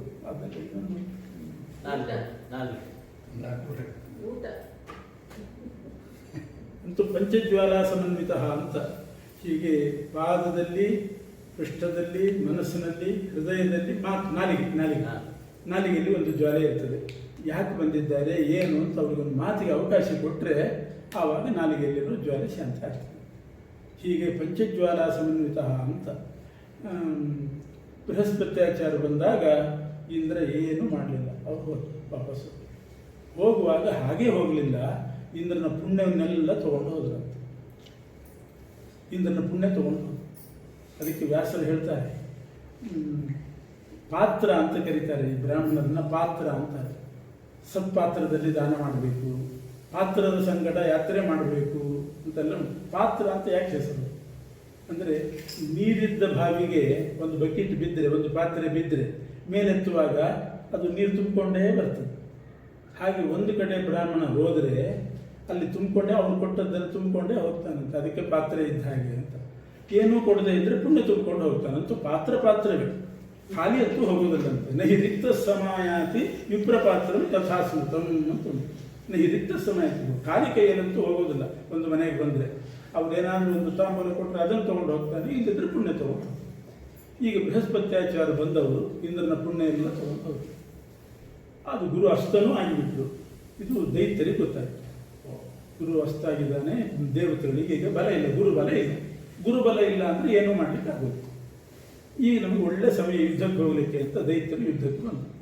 ಯುದ್ಧಕ್ಕೆ ಬಂದಾಗ ಏನು ಇವರಿಗೆ ಆಶೀರ್ವಾದ ಮಾಡಿ ಕಳಿಸ್ಲಿಕ್ಕೆ ಯಾರೂ ಇಲ್ಲ. ಉತ್ತರೇ ಕರ್ಮಣ್ಯ ವಿಘ್ನಮಸ್ತು ಶಾಂತಿರಸ್ತು ತುಷ್ಟಿರಸ್ತು ಅಂತ ಯಾರನ್ನು ಪ್ರಾರ್ಥನೆ ಮಾಡಬೇಕು, ಯಾರು ಆಶೀರ್ವಾದ ಮಾಡಬೇಕು? ಶಾಂತಿ ತುಷ್ಟಿ ಪುಷ್ಟಿ ಎಲ್ಲವೂ ಹೋಯಿತು. ಹಾಗಾಗಿ ಯುದ್ಧಕ್ಕೆ ಹೋದರು, ಆದರೆ ಗುರುಗಳ ಆಶೀರ್ವಾದ ಇಲ್ಲ. ಯುದ್ಧಕ್ಕೆ ಹೋಗಿ ಸೋತು ಬಂದರು. ಸ್ವರ್ಗದ ಸಿಂಹಾಸನವೇ ಕೈತತ್ತು. ಸ್ವರ್ಗದ ಸಿಂಹಾಸನ ಬಲಿ ಚಕ್ರವರ್ತಿ ಹೋಯಿತು. ದೈತ್ಯಾಧಿಪತಿ ಬಲಿ ಹೋಯಿತು. ಇಂದ್ರಾದಿಗಳೆಲ್ಲ ಭ್ರಷ್ಟರಾದರು, ಸ್ವರ್ಗ ತಪ್ಪಿಸ್ಕೊಂಡು. ಆವಾಗ ಬ್ರಹ್ಮದೇವರ ಹತ್ರ ಹೋಗ್ತಾರೆ. ಚತುರ್ಮುಖ ಬ್ರಹ್ಮದೇವರು ಆಗ ಅವರಿಗೆ ಬುದ್ಧಿವಾದ ಹೇಳ್ತಾರೆ ದೇವತೆಗಳಿಗೆಲ್ಲ, ನೀವು ಯಾಕೆ ವಿಶ್ವರೂಪಾಚಾರನ ಎದುರು ಹಾಕ್ಕೊಳ್ಬೇಕು ಹೋಗಿ? ಅವರಿಗೆ ಅವಹೇಳನ ಮಾಡಿದ್ದು ಯಾಕೆ? ಆದದ್ದಾಯಿತು. ಈಗ ಇನ್ನೊಬ್ಬರಿದ್ದಾರೆ, ಇನ್ನೊಬ್ಬರು ಪುರೋಹಿತರಿದ್ದಾರೆ. ಅವರೇ ಇದು ಬೃಹಸ್ಪತ್ಯಾಚಾರನಂತೂ ಎದುರು ಹಾಕ್ಕೊಂಡಿದ್ದೀರಿ, ಅವರು ಅಷ್ಟಾಗಿದ್ದಾರೆ. ಅವರು ಇನ್ನು ಪುನಃ ಗುರು ಉದಯ ಆಗಿ ನಿಮ್ಮ ಕಣ್ಣಿಗೆ ಬಿಡೋವರೆಗೆ ಏನು ಮಾಡಲಿಕ್ಕೂ ಆಗೋದಿಲ್ಲ. ಅಲ್ಲಿವರೆಗೆ ನೀವು ವಿಶ್ವರೂಪಾಚಾರ್ಯರು ಅಂತ ಇದೆ, ತ್ವಷ್ಟ್ರಾದಿತ್ಯನ ಮಗ ವಿಶ್ವರೂಪಾಚಾರ್ಯ ಇದ್ದಾರೆ. ತದ್ವಿಶ್ವರೂಪಂ ಭಜತಾಶು ವಿಪ್ರಂ ತಪಸ್ವಿನಂ ತ್ವಾಷ್ಟ್ರ ಮಥಾತ್ಮವಂತಂ. ಅವರು ಒಳ್ಳೆಯ ಮಂತ್ರಜ್ಞರು. ಆ ವಿಶ್ವರೂಪಾಚಾರ್ಯನ ಹಿಡಿದು ಅವರಿಂದ ನೀವು ಎಲ್ಲ ಲಾಭ ಪಡೀರಿ, ಯಜ್ಞ ಯಾಗ ಎಲ್ಲ ಮಾಡಿಸ್ಕೊಂಡು ನಿಮ್ಗೆ ಶ್ರೇಯಸ್ಸಾಗಲಿ. ಆಮೇಲೆ ಇಂದ್ರ ವಿಶ್ವರೂಪಾಚಾರ್ಯ ಬಳಿ ಬಂದು ನೀವು ಪುರೋಹಿತರಾಗಬೇಕು ಅಂತ ಕೇಳಿದ. ವಿಶ್ವರೂಪಾಚಾರ್ಯರು ಅದುವರೆಗೆ ಪೌರೋಹಿತ್ಯ ಮಾಡಿದವರಲ್ಲ. ಆದರೂ ಕೂಡ ಇಂದ್ರ ಬಂದು ಕೇಳ್ತಾ ಇದ್ದಾನೆ, ಅವನಿಗಿಲ್ಲ ಅಂತ ಹೇಳಬಾರ್ದು ಅಂತ ಹೇಳಿ ಯಥಾಶಕ್ತಿ ಮಾಡ್ತೇನೆ ಅಂತ. ಯಾಕೆಂದರೆ ಪುರೋಹಿತರಿಗೆ ಬಹಳ ದೊಡ್ಡ ಜವಾಬ್ದಾರಿ. ಏನಾದರೂ ಹೆಚ್ಚು ಕಡಿಮೆ ಆದರೆ ಆ ಕರ್ಮ ಮಾಡುವಾಗ ಅದೆಲ್ಲ ಅನುಭವಿಸಬೇಕಾದವರು ಅವರು. ಯಜಮಾನನಿಗೆ ತೊಂದರೆ ಆಗೋದಿಲ್ಲ, ದಕ್ಷಿಣೆ ಕೊಟ್ಟು ತಾನು ಕೈ ತೊಳ್ಕೊಂಡ್ಬಿಟ್ಟಿರ್ತಾನೆ. ಹೆಚ್ಚು ಕಡಿಮೆ ಮಾಡಿದರೆ ಇವರು ಅನುಭವಿಸಬೇಕಾಗ್ತದೆ. ಆದ್ದರಿಂದ ವಿಶ್ವರೂಪಾಚಾರ್ಯರು ಎಲ್ಲೂ ಹೋಗಿದ್ದಿಲ್ಲ. ಆದರೆ ಇಂದ್ರ ಕೇಳಿದಾಗ ಮಾತ್ರ ಜಾಗರೂಕತೆಯಿಂದ ಯಥಾಶಕ್ತಿ ಪ್ರಾಮಾಣಿಕವಾಗಿ ಮಾಡ್ತೇನೆ ಅಂತ ಮಾತು ಕೊಟ್ಟು ಬಂದರು, ಪುರೋಹಿತರಾದರು. ಅವರಿಗೆ ಇಂದ್ರನಿಗೆ ಶ್ರೇಯಸ್ಸಾಗಬೇಕಲ್ಲ. ಅದಕ್ಕೆ ಮೊದಲು ಮಾಡಿದ್ದೇನು ಅಂದರೆ ವಿಶ್ವರೂಪಾಚಾರ್ಯರು ದಿವ್ಯವಾದ ಒಂದು ಮಂತ್ರವನ್ನು ಉಪದೇಶ ಮಾಡಿ. ಮಂತ್ರ ಅಂದರೆ ಅದು ಮಂತ್ರಕ್ಕೆ ಸಮಾನವಾದ ಸ್ತೋತ್ರ, ಅದೇ ನಾರಾಯಣ ವರ್ಮ. ನಾರಾಯಣ ವರ್ಮ ಅಂದರೆ ಕವಚ. ಆ ನಾರಾಯಣ ವರ್ಮ ಅನ್ನುವಂಥ ಒಂದು 23 ಶ್ಲೋಕ, ಅದರಲ್ಲಿ ಜಾಸ್ತಿ ಏನಿಲ್ಲ, ಕೇವಲ 23 ಶ್ಲೋಕ. ಗಾಯತ್ರಿ ಮಂತ್ರದಲ್ಲಿರೋದು 23 ಅಕ್ಷರ. ತತ್ಸವಿತುರ್ವರೆಣ್ಯಂ ಅಂತ ಹೇಳಿದರೆ ಅದು ಸೇರಿಸಿದರೆ 23 ಆಗೋದು. ಅಂಥ ಒಂದು 23 ಶ್ಲೋಕದ ನಾರಾಯಣ ವರ್ಮವನ್ನು ಉಪದೇಶ ಮಾಡ್ತಾರೆ. ಮಾಡುವಾಗ ಅದಕ್ಕಿಂತ ಪೂರ್ವಭಾವಿಯಾಗಿ ಅದರ ಮಹಿಮೆ ಹೇಳ್ತಾರೆ. ನಾರಾಯಣ ವರ್ಮ ಸ್ತೋತ್ರಕ್ಕೆ ಎಷ್ಟು ಮಹಿಮೆ ಇದೆ ಅಂತ ತಿಳ್ಕೊಂಡು ನೀವು ಅದನ್ನು ಪಾರಾಯಣ ಮಾಡಿರಿ, ನಿಮಗೆ ಫಲಕಾರಿ ಆಗ್ತದೆ. ಏನು ಮಹಿಮೆ? ಒಬ್ಬರು ಕೌಶಿಕ ಗೋತ್ರದ ಒಬ್ಬ ಬ್ರಾಹ್ಮಣ ಇದ್ದಂತೆ. ಅವನು ಕೌಶಿಕ ಗೋತ್ರ. ಆ ಬ್ರಾಹ್ಮಣನಿಗೆ ಮದುವೆ ಆಗಿಲ್ಲ, ಮಕ್ಕಳಂತೂ ಇಲ್ಲವೇ ಇಲ್ಲ, ಅಣ್ಣ ತಮ್ಮಂದರಿಲ್ಲ, ಅವರ ಮಕ್ಕಳಿಲ್ಲ. ಅವರ ಮಕ್ಕಳಿದ್ದರೆ ಅದರಿಂದಲೂ ಆಗ್ಬೋದು, ಅವರ ಮಕ್ಕಳೂ ಇಲ್ಲ. ಸ್ನೇಹಿತರಿಲ್ಲ, ಯಾವ ಬಂಧು ಬಾಂಧವರಿಲ್ಲ, ಏಕಾಕಿ. ಅವನ ಸರ್ವಸ್ವ ಅಂದರೆ ನಾರಾಯಣ ವರ್ಮ ಅಷ್ಟೆ. ಅದೊಂದು ಪಾರಾಯಣ ಮಾಡ್ತಿದ್ದಂತೆ ದಿನ. ಕ್ರಮೇಣ ಸತ್ತು ಹೋದರೆ ಅದೆಲ್ಲಿ ಒಂದು ಪ್ರವಾಸಕ್ಕೆ ಹೋಗುವಾಗ ಮರುಭೂಮಿಯಲ್ಲಿ ಎಲ್ಲೋ ನೀರಿಲ್ಲದೆ ಮರುಭೂಮಿಯಲ್ಲಿ ಸತ್ತು. ಅವನನ್ನು ವಿಚಾರಿಸಲಿಕ್ಕೂ ಯಾರಿಲ್ಲ. ಇದ್ದಾನೋ ಬದುಕಿದ್ದಾನೋ ಹೋಗಿದ್ದಾನೋ ಅಂತ ವಿಚಾರಿಸಲಿಕ್ಕೂ ಯಾರಿಲ್ಲ. ಸತ್ತು. ನರಿ ನಾಯಿಗಳೆಲ್ಲ ಮಾಂಸ ರಕ್ತ ಎಲ್ಲ ತಿಂದು ಹೋಗಿಬಿಟ್ಟಿದ್ದಾರೆ. ಎಲುಬು ಮಾತ್ರ ಒಂದು ಭೂಗತ ಆಗಿತ್ತಂತೆ, ಅಲ್ಲಿ ಮಣ್ಣಿನಲ್ಲಿ ಸೇರಿಕೊಂಡಿತ್ತು ಒಂದು ಎಲುಬು. ಏನಾಯಿತು, ಅವನಿಗೆ ಹೇಗೆ ಸದ್ಗತೆ ಆಗಬೇಕು? ಒಬ್ಬ ಚಿತ್ರರಥ ಅಂತ ಒಬ್ಬ ಗಂಧರ್ವ ಇದ್ದ. ಆ ಚಿತ್ರರಥ ಅನ್ನೋ ಗಂಧರ್ವ ವಿಮಾನದಲ್ಲಿ ಹೋಗ್ತಿದ್ದಂತೆ, ಆಕಾಶ ಮಾರ್ಗದಲ್ಲಿ. ವಿಮಾನದಲ್ಲಿ ಹೋಗುವಾಗ ಆ ಎಲುಬನ್ನು ದಾಟಿದ್ದಾನೆ. ದಾಟಿದ ಕೂಡಲೇ ವಿಮಾನ ಬಿತ್ತು. ಚೆನ್ನಾಗಿರೋದು, ಒಳ್ಳೆ ಕಂಡೀಷನ್ನಲ್ಲಿದ್ದ ವಿಮಾನವೇ ಬಿತ್ತು. ಬಿದ್ದಾಗ ಇವನಿಗೇನಾಗಲಿಲ್ಲ, ಆಶ್ಚರ್ಯಪಟ್ಟ, ಯಾಕೆ ಬಿದ್ದೆ ನಾನು? ಏನೋ ಸ್ಥಳದಲ್ಲಿ ದೋಷ ಇರಬೇಕು ಅಂತ. ಅಲ್ಲಿ ವಾಲಿಕಿಲ್ಯ ಅಂತ ಕೆಲವು ಋಷಿಗಳಿದ್ದರು.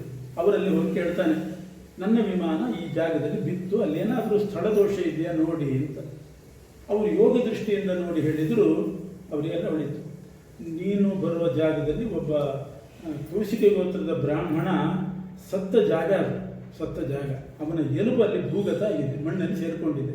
ನೀನು ವಿಮಾನದಲ್ಲಿ ಅದನ್ನು ದಾಟಿದ್ದಿ, ಆ ಎಲುಬು ಅತಿಕ್ರಮಣ ಮಾಡಿದ್ರಿಂದ ನಿನ್ನ ವಿಮಾನ ಬಿತ್ತು. ಹೀಗೆ ಕೆಲವು ನಡೆದು ಹೋಗ್ತದೆ, ಗೊತ್ತಾಗೋದಿಲ್ಲ ಯಾವ ಸ್ಥಳದಲ್ಲಿ ಏನು ದೋಷ ಇರ್ತದೆ ಅಂತ ಗೊತ್ತಾಗೋದಿಲ್ಲ. ಆ ಋಷಿಗಳು ಹೇಳಿದರು, ಹಾಗಾದ್ರೆ ಏನು ಮಾಡಬೇಕು? ಆ ಮೊದಲು ನೀನು ಪ್ರಾಯಶ್ಚಿತ್ತ ಮಾಡಿ. ನಾರಾಯಣ ವರ್ಮ ಪಾರಾಯಣ ಮಾಡಿದ ಬ್ರಾಹ್ಮಣನ ಎಲುಬು, ಅದನ್ನು ದಾಟಿದ್ದರಿಂದ ಹೀಗಾಗಿದೆ, ಪ್ರಾಯಶ್ಚಿತ್ತ ಮಾಡಿಕೊಂಡು ನೀನೇ ಅಸ್ಥಿ ವಿಸರ್ಜನೆ ಮಾಡಿ ಅವನಿಗೆಲ್ಲ ಕರ್ಮವನ್ನು ಮಾಡು, ನಿನಗೆ ಶ್ರೇಯಸ್ಸಾಗ್ತದೆ ಅಂತ ಹೇಳಿದರು. ಆಮೇಲೆ ಚಿತ್ರರಥ ಗಂಧರ್ವ ಪ್ರಾಯಶ್ಚಿತ್ತ ಮಾಡಿಕೊಂಡು ಆ ಎಲುಬು ಹುಡುಕಿ ಅದನ್ನು ಸರಸ್ವತಿ ನದಿಯಲ್ಲಿ ವಿಸರ್ಜನೆ ಮಾಡಿ ಎಲ್ಲ ಕರ್ಮ ಮಾಡಿದ. ಆ ಬ್ರಾಹ್ಮಣನಿಗೆ ಸತ್ಯತೆ ಯಾರೂ ಇಲ್ಲದಿದ್ದರೂ ಕೂಡ ನಾರಾಯಣ ವರ್ಮದ ಬಲದಿಂದ ಆಗ. ಯಾಕೆ ಅದನ್ನು ವಿಮಾನ ಬಿತ್ತು ಅಂದರೆ, ಇವನು ನಾರಾಯಣ ವರ್ಮ ಪಾರಾಯಣ ಮಾಡಿದ್ದಲ್ಲ, ಆ ಎಲುಬಿನಲ್ಲಿ ಅಷ್ಟು ಶಕ್ತಿ ಇತ್ತು. ಇನ್ನು ಬದುಕಿದವರನ್ನ ಅತಿಕ್ರಮಣ ಮಾಡಿದರೆ ಏನಾಗಲಿಕ್ಕಿಲ್ಲ.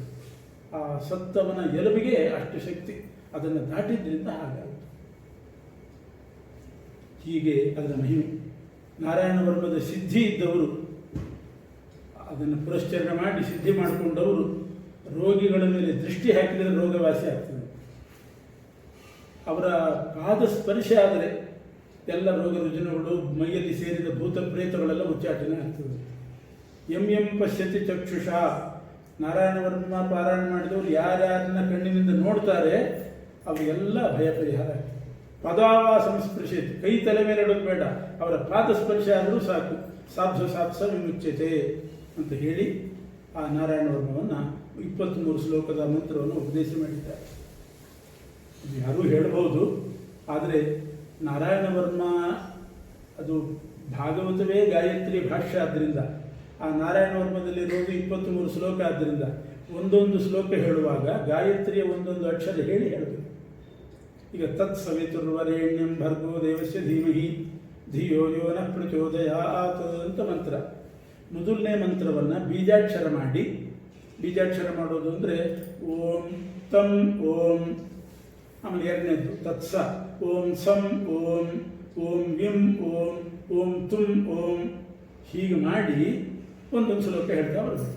ಈಗ ಮೊದಲು ತತ್ಸವಿತು ಓಂ ತಂ ಓಂ ಹರಿರ್ವಿದಧ್ಯಾನ್ ಮಮ ಸರ್ವರಕ್ಷಾಂ ನ್ಯಸ್ತಾಂಘ್ರಿ ಪದ್ಮಃ ಪತಗೇಂದ್ರ ಪೃಷ್ಠೇ ದರಾರಿ ಚರ್ಮಾಸಿ ಗದೇಶು ಚಾಪ ಪಾಶಾನ್ ದಧಾನೋಷ್ಟ ಬಾಹು.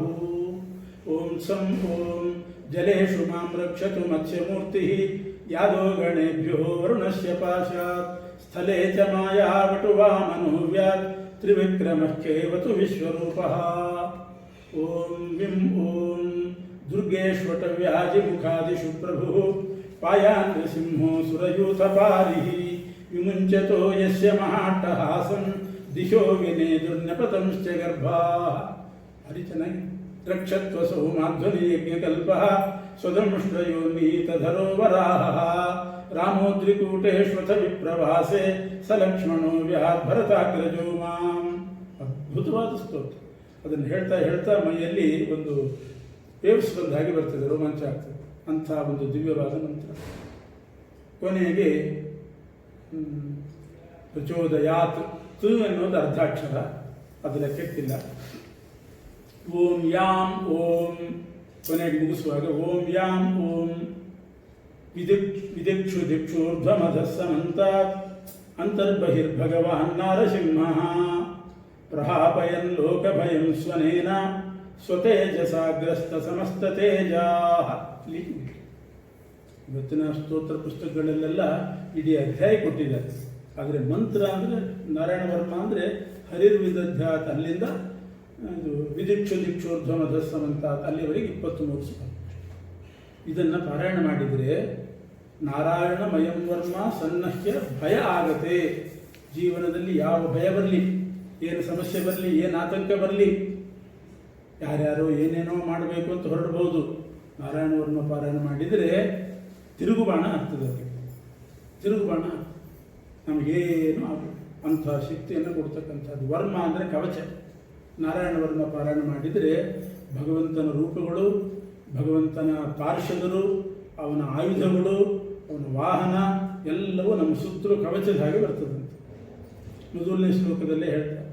ಮೊದಲನೇ ಶ್ಲೋಕದ ಮಂಗಳದಲ್ಲಿ ಹರಿರ್ವಿದತ್ ಅಷ್ಟಬಾಹು 8 ಬಾಹುಗಳಿಂದ ಕೂಡಿದ ಗರುಡ ವಾಹನನಾಗಿರತಕ್ಕಂಥ ಗರುಡಾರೂಢನಾದ ಅಷ್ಟಬಾಹು ಅಷ್ಟಾಯುಧಗಳನ್ನು ಹಿಡ್ಕೊಂಡು ಅಷ್ಟಬಾಹುವಾದ ಶ್ರೀಹರಿ ಸರ್ವತೋಮುಖವಾಗಿ ನಮ್ಮನ್ನು ರಕ್ಷಣೆ ಮಾಡಲಿ ಅಂತ ಮೊದಲನೇ ಶ್ಲೋಕ ಪ್ರಾರ್ಥನೆ. ಆಮೇಲೆ ಜಲೇಶು ಮಾಂ ರಕ್ಷತು ಮತ್ಸ್ಯಮೂರ್ತಿ. ಎಲ್ಲೋ ಕೆರೆ ಬಾವಿಗೆ ಹೋಗಿರ್ತೇವೆ, ನದಿಗೆ ಹೋಗ್ತೇವೆ, ಸಮುದ್ರಕ್ಕೆ ಹೋಗ್ತೇವೆ, ಏನೇನೋ ಅಪಘಾತಗಳು ಕೇಳ್ತೇವೆ. ಅಲ್ಲಿ ವರುಣಪಾಶ ಅಂತ ಇರ್ತದೆ ಸಮುದ್ರದಲ್ಲಿ, ನದಿಯಲ್ಲೆಲ್ಲ. ಆ ವರುಣಪಾಶ ಎಳ್ಕೊಂಡು ಬಿಡ್ತದೆ. ಎಂಥ ಈಸ್ ಬರಲಿ, ಏನೇ ಆಗಿರಲಿ, ವರುಣಪಾಶ ಎಳ್ಕೊಂಡ್ರೆ ಎಂಥ ಸ್ವಿಮ್ಮಿಂಗ್ ಇದ್ದಿದ್ರೂ ಹೋಯ್ತು. ಅದೆಲ್ಲ ಕಾಪಾಡೋದು ಮತ್ಸ್ಯರೂಪಿಯಾದ ಪರಮಾತ್ಮ ನೀರಿನಲ್ಲಿ ನಮ್ಮನ್ನು ಕಾಪಾಡ್ತಾನೆ. ನೆಲದ ಮೇಲೆ ಓಡಾಡುವಾಗ ಹಾವು, ಚೇಳು, ಏನಾದರೂ ಕ್ರಿಮಿಕೀಟಗಳು, ಆಘಾತ, ವಾಹನ ಎಲ್ಲ ದೋಷ ಪರಿಹಾರ ಆಗೋದು ಇದರಿಂದ. ಸ್ಥಳೇ ಚ ಮಾಯಾ ವಟುವಾ ಮನೋವ್ಯಾತ್. ಕಾಶ್ಯಪಿಯನ್ನು ಅಳತೆ ಮಾಡಿದ ವಾಮನ ರೂಪಿಯಾದ ಪರಮಾತ್ಮ ನೆಲದಲ್ಲಿ ನಮ್ಮನ್ನು ರಕ್ಷಣೆ ಮಾಡಲಿ. ಆಕಾಶದಿಂದ ಏನಾದರೂ ಆಪತ್ತು ಬರಬಹುದು. ಸುಮ್ಮನೆ ತೆಂಗಿನ ಮರದ ಕೆಳಗಡೆ ಕೂತಿರ್ತಾನೆ, ಒಂದು ಗರಿ ಬಿತ್ತು ಅಂದರೆ ಸತ್ತೋಗ್ತದೆ. ತೆಂಗಿನಕಾಯಿ ತಲೆ ಮೇಲೆ ಬಿದ್ದರೂ ಆಗ್ತದೆ. ಇಂಥದ್ದೇನಾದರೂ ಆಕಾಶದಿಂದ ಆಪತ್ತು ಬರೋದಿದ್ದರೆ ತ್ರಿವಿಕ್ರಮಕ್ಕೇವತು ವಿಶ್ವರೂಪ. ಬೆಟ್ಟ ಗುಡ್ಡಗಳಲ್ಲಿ ಸಂಚಾರ ಮಾಡ್ತಿರ್ತೇವೆ, ರಾತ್ರಿ ಹೊತ್ತು ನಿರ್ಜನ ಪ್ರದೇಶ, ದುರ್ಗೇಶ್ವಟವ್ಯಾಜಿ ಮುಖಾದಿಷು ಪ್ರಭು ವಾಯಾಂ ನೃಸಿಂಹೋ ಸುರಯೂಥಪಾರಿ. ಅಲ್ಲೆಲ್ಲ ನರಸಿಂಹದೇವರಿರ್ತಾರಂತೆ. ಕಕ್ಷಶ್ವಭ್ರೇ ನೃಸಿಂಹಶ್ಚ ಅಂತ. ಬೆಟ್ಟ ಗುಡ್ಡ ಪೊದೆಗಳು, ಭಯಂಕರವಾದ ಕಾಡು, ಅಲ್ಲೆಲ್ಲ ನರಸಿಂಹದೇವರು ಇರ್ತಾರೆ. ನರಸಿಂಹದೇವರ ಸ್ಮರಣೆ ಮಾಡಿದರೆ ಆ ಭಯ ಪರಿಹಾರ ಆಗ್ತದೆ. ನರಸಿಂಹದೇವರಲ್ಲಿ ಕಾಪಾಡ್ತಾರೆ ನಮ್ಮನ್ನು. ಹೀಗೆ ಭಗವಂತನ ರೂಪಗಳು ಒಂದೊಂದು ಕಾಲದಲ್ಲಿ ಒಬ್ಬೊಬ್ಬರು ನಮ್ಮನ್ನು ಕಾಪಾಡ್ತಾರೆ. ಬೆಳಿಗ್ಗೆ ಪ್ರಾತಃ ಕಾಲ, ಸಂಗಮ ಕಾಲ, ಮಧ್ಯಾಹ್ನ ಕಾಲ, ಅಪರಾಹ್ನ ಕಾಲ, ಸಾಯಂಕಾಲ, ಪ್ರದೋಷ ಕಾಲ, ರಾತ್ರಿ, ಮಧ್ಯರಾತ್ರಿ ಮೈ ಮರೆತು ಮಲ್ಕೊಂಡ್ಬಿಟ್ಟಿರ್ತೇವೆ. ಯಾರು ಕಾಪಾಡೋದು? ನಮ್ಮ ಎಲ್ಲ ಭಗವಂತನೇ ಕಾಪಾಡು. ಮಾಂ ಕೇಶವೋ ಗದಯಾ ಪ್ರಾತರವ್ಯಾತ್ ಗೋವಿಂದ ಸಂಗವಾತ್ತ ವೇಣು ನಾರಾಯಣ ಪ್ರಾಣವುದಾತ್ತ ಶಕ್ತಿ ಮಧ್ಯಂದಿನೇ ವಿಷ್ಣುರರೀಂದ್ರಪಾಣಿ ದೇವೋಪರಾಹ್ಣೆ ಮಧುಹೋಗ್ರಧನ್ವಾ ಸಾಯಂ ತ್ರಿಧಾಮಾವತು ಮಾಧವೋ ಮಾಂ ದೋಷೇ ಹೃಷಿಕೇಶ ಅಂದರೆ ಪ್ರದೋಷ ಕಾಲದಲ್ಲಿ ದೋಷೇ ಹೃಷಿಕೇಶ ಉತಾರ್ಧರಾತ್ರೆ ನಿಶೀಥ ಏಕೋವತು ಪದ್ಮನಾಭ. ಬೆಳಿಗ್ಗೆ ಗದಾಪಾಣಿಯಾದ ಕೇಶವ, ಮಾಂ ಕೇಶವೋ ಗದಯಾ ಪ್ರಾತರವ್ಯ. ಆಸಂಗಮ ಕಾಲ ಅಥವಾ ಸಂಗಮ ಕಾಲ ಅಂತಾರೆ, ಸುಮಾರು 9 ಗಂಟೆಯಿಂದ. ಆವಾಗ ಗೋವಿಂದ ಆಸಂಗವ ಆಪ್ತವೇಣು. ಪೂರ್ವಾಹ್ನ ಕಾಲದಲ್ಲಿ ಮಧ್ಯಾಹ್ನಕ್ಕಿಂತ ಸ್ವಲ್ಪ ಮುಂಚೆ ನಾರಾಯಣ ಪ್ರಾಣವುದಾತ್ತ ಶಕ್ತಿ ಮಧ್ಯಂದಿನೇ, ಮಧ್ಯಾಹ್ನದ ಹೊತ್ತಿಗೆ ವಿಷ್ಣು ಕಾಪಾಡ್ತಾನೆ. ಹೀಗೆ ಭಗವಂತ ಕಾಲಮೂರ್ತಿ, ಒಟ್ಟು ಕಾಲಮೂರ್ತಿಯಾದ ಪರಮಾತ್ಮ. ಯಾರಾದರೂ ನಮ್ಮ ಮೇಲೆ ಅಸೂಯೆಯಿಂದ ಮಾಟ ಮಾಡಿಸಿರ್ಬೋದು. ಅಭಿಚಾರಿಕ ಕೃತ್ಯಗಳನ್ನು ಮಾಡ್ತಾರೆ. ಷಟ್ಕರ್ಮಗಳು ಅಂತ ಉಂಟು. ಷಟ್ಕರ್ಮ ಅಂತ 6 ವಿಧ ಪ್ರಯೋಗ ಇದೆ. ಅಥರ್ವಣೋಪನಿಷತ್ನಲ್ಲಿ ಹೇಳ್ತಾರೆ, ವೇದದಲ್ಲೇ ಬಂದಿದೆ. 6 ವಿಧ ಆಭಿಚಾರಿಕ ಕರ್ಮಗಳಿದೆ. ಅಂಥ ಷಟ್ಕರ್ಮ ಪ್ರಯೋಗ ಏನಾದರೂ ಆಗಿದ್ದರೆ ಭಗವಂತನ ಆಯುಧಗಳು ಚಕ್ರ, ಚಕ್ರಂ ಯುಗಾಂತ ನರತಿಗ್ಮನೇಮಿ ಭ್ರಮತ್ಸಮಂತ ಭಗವತ್ ಪ್ರಯುಕ್ತಂ ದಂದಗ್ಧಿ ಅರಿಸೈನ್ಯಮಾಶು ಕಕ್ಷಂ ಯಥಾ ವಾತಸಕೋ ಹುತಾಶಃ. ಒಂದು ಒಣಗಿದ ಕಾಡಿಗೆ ಬೆಂಕಿ ಕಿಡಿ ಬಿದ್ದರೆ ಹೇಗೆ ಸುಟ್ಟು ಹೋಗ್ತದೆ, ಹಾಗೆ ಭಗವಂತನ ಚಕ್ರ ನಮ್ಮ ಶತ್ರು ಸೈನ್ಯವನ್ನೆಲ್ಲ ಸುಟ್ಟು ಹಾಕ್ತದೆ. ಆ ಭಗವಂತನ ಸುದರ್ಶನ ಚಕ್ರವನ್ನು ಚಿಂತನೆ. ಗದೇಶ ನಿಸ್ಪರ್ಶನ ವಿಷ್ಣುಲಿಂಗೇ ನಿಷ್ಪಿಂಧಿ ಅಜಿತ ಪ್ರಿಯಾಸಿ ಕೂಷ್ಮಾಂಡ ವೈನಾಯಕ ಯಕ್ಷ ರಕ್ಷೋ ಭೂತಗ್ರಹಾಂಶ್ಚೂರ್ಣಯ ಚೂರ್ಣಯಾದೀನ್. ಕೂಷ್ಮಾಂಡ, ಯಕ್ಷ, ರಾಕ್ಷಸರು, ಭೂತ, ಗ್ರಹ ಯಾವ ದೋಷ ಇದ್ದರೂ ಕೂಡ ಭಗವಂತನ ಗದೆ ಅದು ನಮ್ಮನ್ನು ದೂರ ಮಾಡುತ್ತೆ. ಅದಕ್ಕೆ ಮಧ್ವಾಚಾರ್ಯ ಹೇಳಿದ್ದು ಚಕ್ರ ಶಂಖ ಗದಾ ಪದ್ಮ ಧರಾಶ್ಚಿಂತ್ಯ ಹರೇರ್ಭುಜಾ. ಭಗವಂತನ ಕೈಯಲ್ಲಿ ಚಕ್ರ ಶಂಖ ಗದಾ ಪದ್ಮ ಇದೆ ಅಂತ ಚಿಂತನೆ ಮಾಡಿರಿ, ಆ ಗದೆ ಆ ಕೆಲಸ ಮಾಡ್ತದೆ. ತ್ವಮ್ಯಾತು ಧಾನ ಪ್ರಮಥ ಪ್ರೇತ ಮಾತೃ ಪಿಶಾಚ ವಿಪ್ರಗ್ರಹ ಘೋರ ದೃಷ್ಟೀನ್ ಧರೇಂದ್ರ ವಿದ್ರಾವಯ ಕೃಷ್ಣ ಪೂರಿತೋ ಭೀಮಸ್ವನೋರೇರ್ಹೃದಯಾನಿ ಕಂಪಯನ್. ತ್ವಂ ತಿಗ್ಮಧಾರಾಸಿ ವರಾರಿ ಸೈನ್ಯಂ ಈಶ ಪ್ರಯುಕ್ತೋ ಮಮ ಚಿಂಧಿ ಚಿಂಧಿ ಚಕ್ಷುಂಷಿ ಚರ್ಮನ್ ಶತಚಂದ್ರ ಛಾದಯ ಜುಷಾಮಘನ್ನೋ ಹರಪಾಪ ಚಕ್ಷುಷಾಂ. ಯಾರಾದರೂ ದೃಷ್ಟಿ ಹಾಕಿದರೆ ಅದೇ ದೊಡ್ಡ ಅನಾಹುತ ಆಗ್ತದೆ. ಕೆಟ್ಟ ದೃಷ್ಟಿ ಹಾಕಿದರು, ಆ ದೃಷ್ಟಿಯಿಂದ, ಆ ದೃಷ್ಟಿ ದೋಷದಿಂದ ಏನೇನೋ ಆಗ್ತದೆ. ಯಾತುಧಾನ, ಪ್ರೇತ, ಪ್ರಮಥ, ಪಿಶಾಚಿ, ಮಾತೃ, ಗ್ರಹಗಳು, ಘೋರ ದೃಷ್ಟಿ ಇವೆಲ್ಲ ಮನುಷ್ಯನನ್ನು ಹಾಳು ಮಾಡಲಿಕ್ಕೆ ಕಾಯ್ತಾ ಇರ್ತದೆ. ಭಗವಂತನ ಧರೇಂದ್ರ ಶಂಖವನ್ನು ಚಿಂತನೆ ಮಾಡಬೇಕು. ಪರಮಾತ್ಮ ಕೈಯಲ್ಲಿ ಶಂಖಪಾಣಿಯಾಗಿದ್ದಾನೆ. ದಿನ ಶಂಖ ಊದಬೇಕು. ಪೂಜಾ ಕಾಲದಲ್ಲಿ ಶಂಖನಾದ ಮಾಡ್ತಾರೆ. ಆ ಶಂಖನಾದದಿಂದ ಇವೆಲ್ಲ ದೋಷಗಳು ದೂರ ಆಗ್ತದೆ. ಹೀಗೆ ನಾರಾಯಣ ವರ್ಮ ಅಂದರೆ ಎಲ್ಲ ನಮ್ಮ ಕವಚದಂತೆ ರಕ್ಷಣೆ ಮಾಡ್ತಾರೆ. ವಾದಿರಾಜ ಸ್ವಾಮಿಗಳು ಕನ್ನಡದಲ್ಲಿ ಮಾಡಿಕೊಟ್ಟಿದ್ದಾರೆ. ಇದಕ್ಕೆ ಒಂದೊಂದು ಇದು ಗಾಯತ್ರಿ ಅಕ್ಷರ ಸೇರಿಸಿ ಹೇಳಿದರೆ ವಿಶೇಷವಾಗಿರ್ತಕ್ಕಂಥ ಫಲ. ದ್ವಾದಶಿ ಮೂರ್ತಿ ಇದಕ್ಕೆ ಅಂಗನ್ಯಾಸ ಕರನ್ಯಾಸ ಉಂಟು. ಈ ಸ್ತೋತ್ರಕ್ಕೆ ಅಂಗನ್ಯಾಸ ಕರನ್ಯಾಸ ಮಾಡಿಕೊಂಡು ವಿಷ್ಣು ಮಂತ್ರದಿಂದ ಪೂರ್ಣಜ್ಞಾನಾತ್ಮನೆ ಹೃದಯಾಯ ನಮಃ, ಪೂರ್ಣೈಶ್ವರ್ಯಾತ್ಮನೆ ಜ್ಞಾನೈಶ್ವರ್ಯ ಪ್ರಭಾನಂದ ತೇಜಶಕ್ತಿಭಿರೇವಚ ಅಂತ ಅಂಗನ್ಯಾಸ ಮಾಡಿದರೆ ಜ್ಞಾನ, ಪೂರ್ಣಜ್ಞಾನ, ಪೂರ್ಣೈಶ್ವರ್ಯ, ಪೂರ್ಣ ಪ್ರಭಾ, ಪೂರ್ಣ ಆನಂದ, ಪೂರ್ಣ ತೇಜಸ್ಸು, ಪೂರ್ಣ ಶಕ್ತಿ ಇಷ್ಟು ಬರ್ತದೆ. ಅದರಿಂದ ಅಂಗನ್ಯಾಸ ಮಾಡಿಕೊಂಡು ಮತ್ತು ಇದು ನಾರಾಯಣ ಮಂತ್ರದಿಂದ, ಗಾಯತ್ರಿ ಮಂತ್ರದಿಂದ ಅದನ್ನು ಸೇರಿಸಿ ಹೇಳ್ರಿ ಅಂತ ವಿಶ್ವರೂಪಾಚಾರ್ಯರು ಉಪದೇಶ ಮಾಡಿದರು. ದೇವೇಂದ್ರ ನಾರಾಯಣ ವರ್ಮವನ್ನು ಪಾರಾಯಣ ಮಾಡಿದ, ಉಪದೇಶ ಪಡ್ಕೊಂಡು ಅವನಿಗೆ ಅದ್ಭುತವಾದ ಶಕ್ತಿ ಬಂತು. ಮತ್ತು ಯುದ್ಧ ಮಾಡಿದ. ಆ ಯುದ್ಧದಲ್ಲಿ ಗೆದ್ದು ಎಲ್ಲ ದಾನವರನ್ನು ನಾಶ ಮಾಡಿ ತಾನು ಸ್ವರ್ಗ ಸಿಂಹಾಸನವನ್ನು ಪಡೆದ. ತಪ್ಪಿ ಹೋದಂತಹ ಸಿಂಹಾಸನ ಅವನಿಗೆ ಸಿಕ್ತು. ಆಮೇಲೆ ವಿಶ್ವರೂಪಾಚಾರ್ಯ ಪುರೋಹಿತರಾಗಿದ್ದರು. ಇನ್ನೂ ಗುರು ಉದಯ ಆಗಿದ್ದಿಲ್ಲ, ಇವರೇ ಪುರೋಹಿತರು. ಮೊದಲೇ ಬ್ರಹ್ಮದೇವರು ಹೇಳಿದರು, ವಿಶ್ವರೂಪಾಚಾರ್ಯರು ಮಂತ್ರಜ್ಞರಿದ್ದಾರೆ, ಅವರನ್ನು ನೀವು ಕರ್ಕೊಂಡು ಎಲ್ಲ ಮಾಡಿ ನೀವು ಅವರು ತಪ್ಪಿದರೂ ನೀವು ಹುಷಾರಾಗಿರಿ ಅಂತ ಹೇಳಿದ್ದೆ. ಇದು ಬ್ರಹ್ಮದೇವರು ಹೇಳಿದರು. ಅವರೇನಾದರೂ ಸ್ವಲ್ಪ ಹೆಚ್ಚು ಕಡಿಮೆ ಮಾಡ್ಬೋದು, ಮಾಡಿದರೆ ಅವರು ಅನುಭವಿಸ್ತಾರೆ ಅಷ್ಟೇ. ನೀನು ಮಾತ್ರ ಅವರಿಗೇನೋ ಮಾಡಲಿಕ್ಕೆ ಹೋಗಬೇಡ ಅಂತ ಬ್ರಹ್ಮದೇವರು ಹೇಳಿದರು. ಯಾಕೆ ಹೇಳಿದರು ಅಂತ ಗೊತ್ತಾಗೋದಿಲ್ಲ, ಈಗ ಗೊತ್ತಾಗ್ತದೆ. ಕ್ರಮೇಣ ವಿಶ್ವರೂಪಾಚಾರ್ಯ ಪುರೋಹಿತರು. ಆ ಪುರೋಹಿತರೇ ಒಂದು ಮೋಸ ಮಾಡಿಬಿಟ್ರು ಇಂದ್ರನಿಗೆ. ಏನಾಯಿತು, ಇಂಥ ಎಂದೂ ಪೌರೋಹಿತ್ಯಕ್ಕೆ ಮಾಡಿದವರೆಲ್ಲ, ಆಸೆ ಪಟ್ಟವರೆಲ್ಲ, ಆದರೆ ಒಂದು ದುರಂತ ನಡೆದೋಯ್ತು. ಇಂದ್ರನ ಮನೆಯಲ್ಲಿ ಪೌರೋಹಿತ್ಯ ಮಾಡ್ತಾ ಮಾಡ್ತಾ ಇಂದ್ರನ ಕಣ್ಣು ತಪ್ಪಿಸಿ ಇಂದ್ರನಿಗೆ ಗೊತ್ತಾಗದಿದ್ದ ಹಾಗೆ ದಾನವರಿಗೆ, ದೈತ್ಯರಿಗೆಲ್ಲ ಆಹುತಿ ಕೊಡಲಿಕ್ಕೆ ಶುರು ಮಾಡಿದ್ರು. ಯಜ್ಞ ಮಾಡುವಾಗ ದೇವತೆಗಳಿಗೆ ಅಷ್ಟೇ ಆಹುತಿ ಕೊಡಬೇಕು, ದೈತ್ಯರಿಗೆ ಆಹುತಿ ಕೊಡ್ತಾ ಇದ್ದಾರೆ. ಅದರಿಂದ ಅವರಿಗೆ ಬೆಲೆ ಬಂದ್ಬಿಡ್ತದೆ. ಯಾಕೆ ದೈತ್ಯರಿಗೆ ಆಹುತಿ ಕೊಟ್ಟರು ಅಂದರೆ, ಆ ವಿಶ್ವರೂಪಾಚಾರ್ಯ ತಾಯಿ ಕಡೆಯಿಂದ ದೈತ್ಯರೆಲ್ಲ ಬಂಧುಗಳಂತೆ, ಬಳಗ. ದೈತ್ಯರೆಲ್ಲ ಬಳಗ. ಇದು ಸೋದರ ಮಾವಂದರಾಗಬೇಕು. ವಿಶ್ವರೂಪಾಚಾರ್ಯ ತಾಯಿಗೆ ಅವರೆಲ್ಲ ಸೋದರರು ದೈತ್ಯರು. ಆ ತಾಯಿ ಮೇಲಿನ ವ್ಯಾಮೋಹದಿಂದ ಆ ದೈತ್ಯರಿಗೆ ಆಹುತಿ ಕೊಡಲಿಕ್ಕೆ ಸ್ವಯೇವ ಹಿದದೌ ಭಾಗಂ ಪರೋಕ್ಷ ಅಸುರಾನ್ ಪ್ರತಿ. ಇಂದ್ರ ಈ ಕಡೆ ನೋಡುವಾಗ ಜೋರಾಗಿ ಮಂತ್ರ ಹೇಳಿ ದೇವತೆಗಳಿಗೆ ಆಹುತಿ. ಇಂದ್ರ ಎಲ್ಲಿಯಾದರೂ ಸ್ವಲ್ಪ ಆಚೆ ಈಚೆ ನೋಡಿದ ಅಂತಂದರೆ ಒಂದು ಮಂತ್ರ ಹೇಳಿದ್ರು ದೈತ್ಯರಿಗೆ ಆಹುತಿ ಕೊಡ್ತಾರೆ. ಇಂದ್ರನಿಗೆ ಕೆಲಸ ಜಾಸ್ತಿ, ಏನೇನೋ ಮಾತಾಡೋದು ಅದು ಇದು ಇರ್ತದೆ. ಇಲ್ಲಿ ಪೂರ್ತಿ ನಿಗಾ ಕೊಡ್ಲಿಕ್ಕೆ ಆಗಲಿಲ್ಲ, ದೈತ್ಯರಿಗೆ ಆಹುತಿ ಹೋಯಿತು. ಆದರೆ ಇಂದ್ರನಿಗೆ ಗೊತ್ತಾಯಿತು ಇವರೇನೋ ಮೋಸ ಮಾಡ್ತಿದ್ದಾರೆ ಅಂತ ಗೊತ್ತಾಯಿತು. ಯಾಕೆಂದರೆ ತುಂಬ ಹೋಮ ಮಾಡಿಸಿದವರಿಗೆ ಒಂದು ಹೋಮಕ್ಕೆ ಎಷ್ಟು ತುಪ್ಪ ಬೇಕು ಅಂತ ಅಂದಾಜಿದ್ದೇ ಇರ್ತದೆ. ಇದಕ್ಕಿದ್ದ 1 kg ಬೇಕಾದ್ರೆ 2 kg ಬರೆಸಿದರೆ ಡೌಟ್ ಬರ್ತದೆ ಯಜಮಾನರಿಗೆ. ವಿಶ್ವರೂಪಾಚಾರ್ಯ ಡಬಲ್ ಬರೆಸ್ತಿದ್ದಾರೆ. ಪುರೋಹಿತರು ಇವರು ಬೃಹಸ್ಪತ್ಯಾಚಾರ್ಯ ಎಷ್ಟು ಹೇಳ್ತಿದ್ರು ಲಿಸ್ಟ್ ಕೊಡುವಾಗ ಇವ್ರದ್ದು ಡಬಲ್ ಇದೆ. ಆವಾಗ ಇಂದ್ರನಿಗೆ ಆಶ್ಚರ್ಯ ಆಯಿತು. ಏನು ಮಾಡ್ತಾರೆ ನೋಡೋಣ ಅಂತ ಪರೀಕ್ಷೆ ಮಾಡಿ ನೋಡಿದರೆ ದೈತ್ಯರಿಗೆ ಆಹುತಿ ಕೊಡ್ತಾ ಇದ್ದಾರೆ. ಸಿಟ್ಟು ಬಂತು ದೇವೇಂದ್ರನಿಗೆ. ನಮ್ಮ ಮನೆಯಲ್ಲಿ ನಮ್ಮ ಖರ್ಚಿನಿಂದ ಪೌರೋಹಿತ್ಯ ಮಾಡಿಕೊಂಡು ದೈತ್ಯರಿಗೆ ಆಹುತಿ ಕೊಡ್ತಾ ಇದ್ದಾನಲ್ಲ ಅಂತ ಆ ವಿಶ್ವರೂಪಾಚಾರ್ಯ ಮೇಲೆ ಸಿಟ್ಟಾಗಿ ಇಂದ್ರ ಖಡ್ಗ ತಗೊಂಡು ಅವರ ತಲೆ ಕಡ್ದಾಕಿಬಿಟ್ಟು. 3 ತಲೆ ಇತ್ತು, ಬೃಹಸ್ಪತ್ಯಾಚಾರ್ಯ 3 ತಲೆ ಇತ್ತು, 3 ತಲೆಯನ್ನು ಕಡ್ದಾಕಿಬಿಟ್ಟು ಇಂದ್ರ. ಅದು ಬ್ರಹ್ಮದೇವರು ಮೊದಲೇ ಹೇಳಿದರು, ಇದು ಕ್ಷಮಿಷ್ಯಧ್ವ ಮುತಾಶ್ಯ ಕರ್ಮ, ಅವರೇನಾದರೂ ತಪ್ಪಿದರೆ ನಿನಗೆ ತಾಳ್ಮೆ ಇರಲಿ ಅಂತ ಹೇಳಿದ್ರು ಮೊದಲೇ.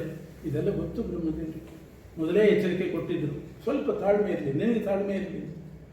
ತಾಳ್ಮೆ ಅದು ಮರ್ತು ಬಿಟ್ಟ ಬ್ರಹ್ಮದೇವರ ಮಾತು, ತಾಳ್ಮೆ ಮೀರಿತು, ತಲೆ ಕಡ್ದಾಯ್ತು. 3 ತಲೆ ಬ್ರಹ್ಮಹತ್ಯಾ ದೋಷ ಬಂತು.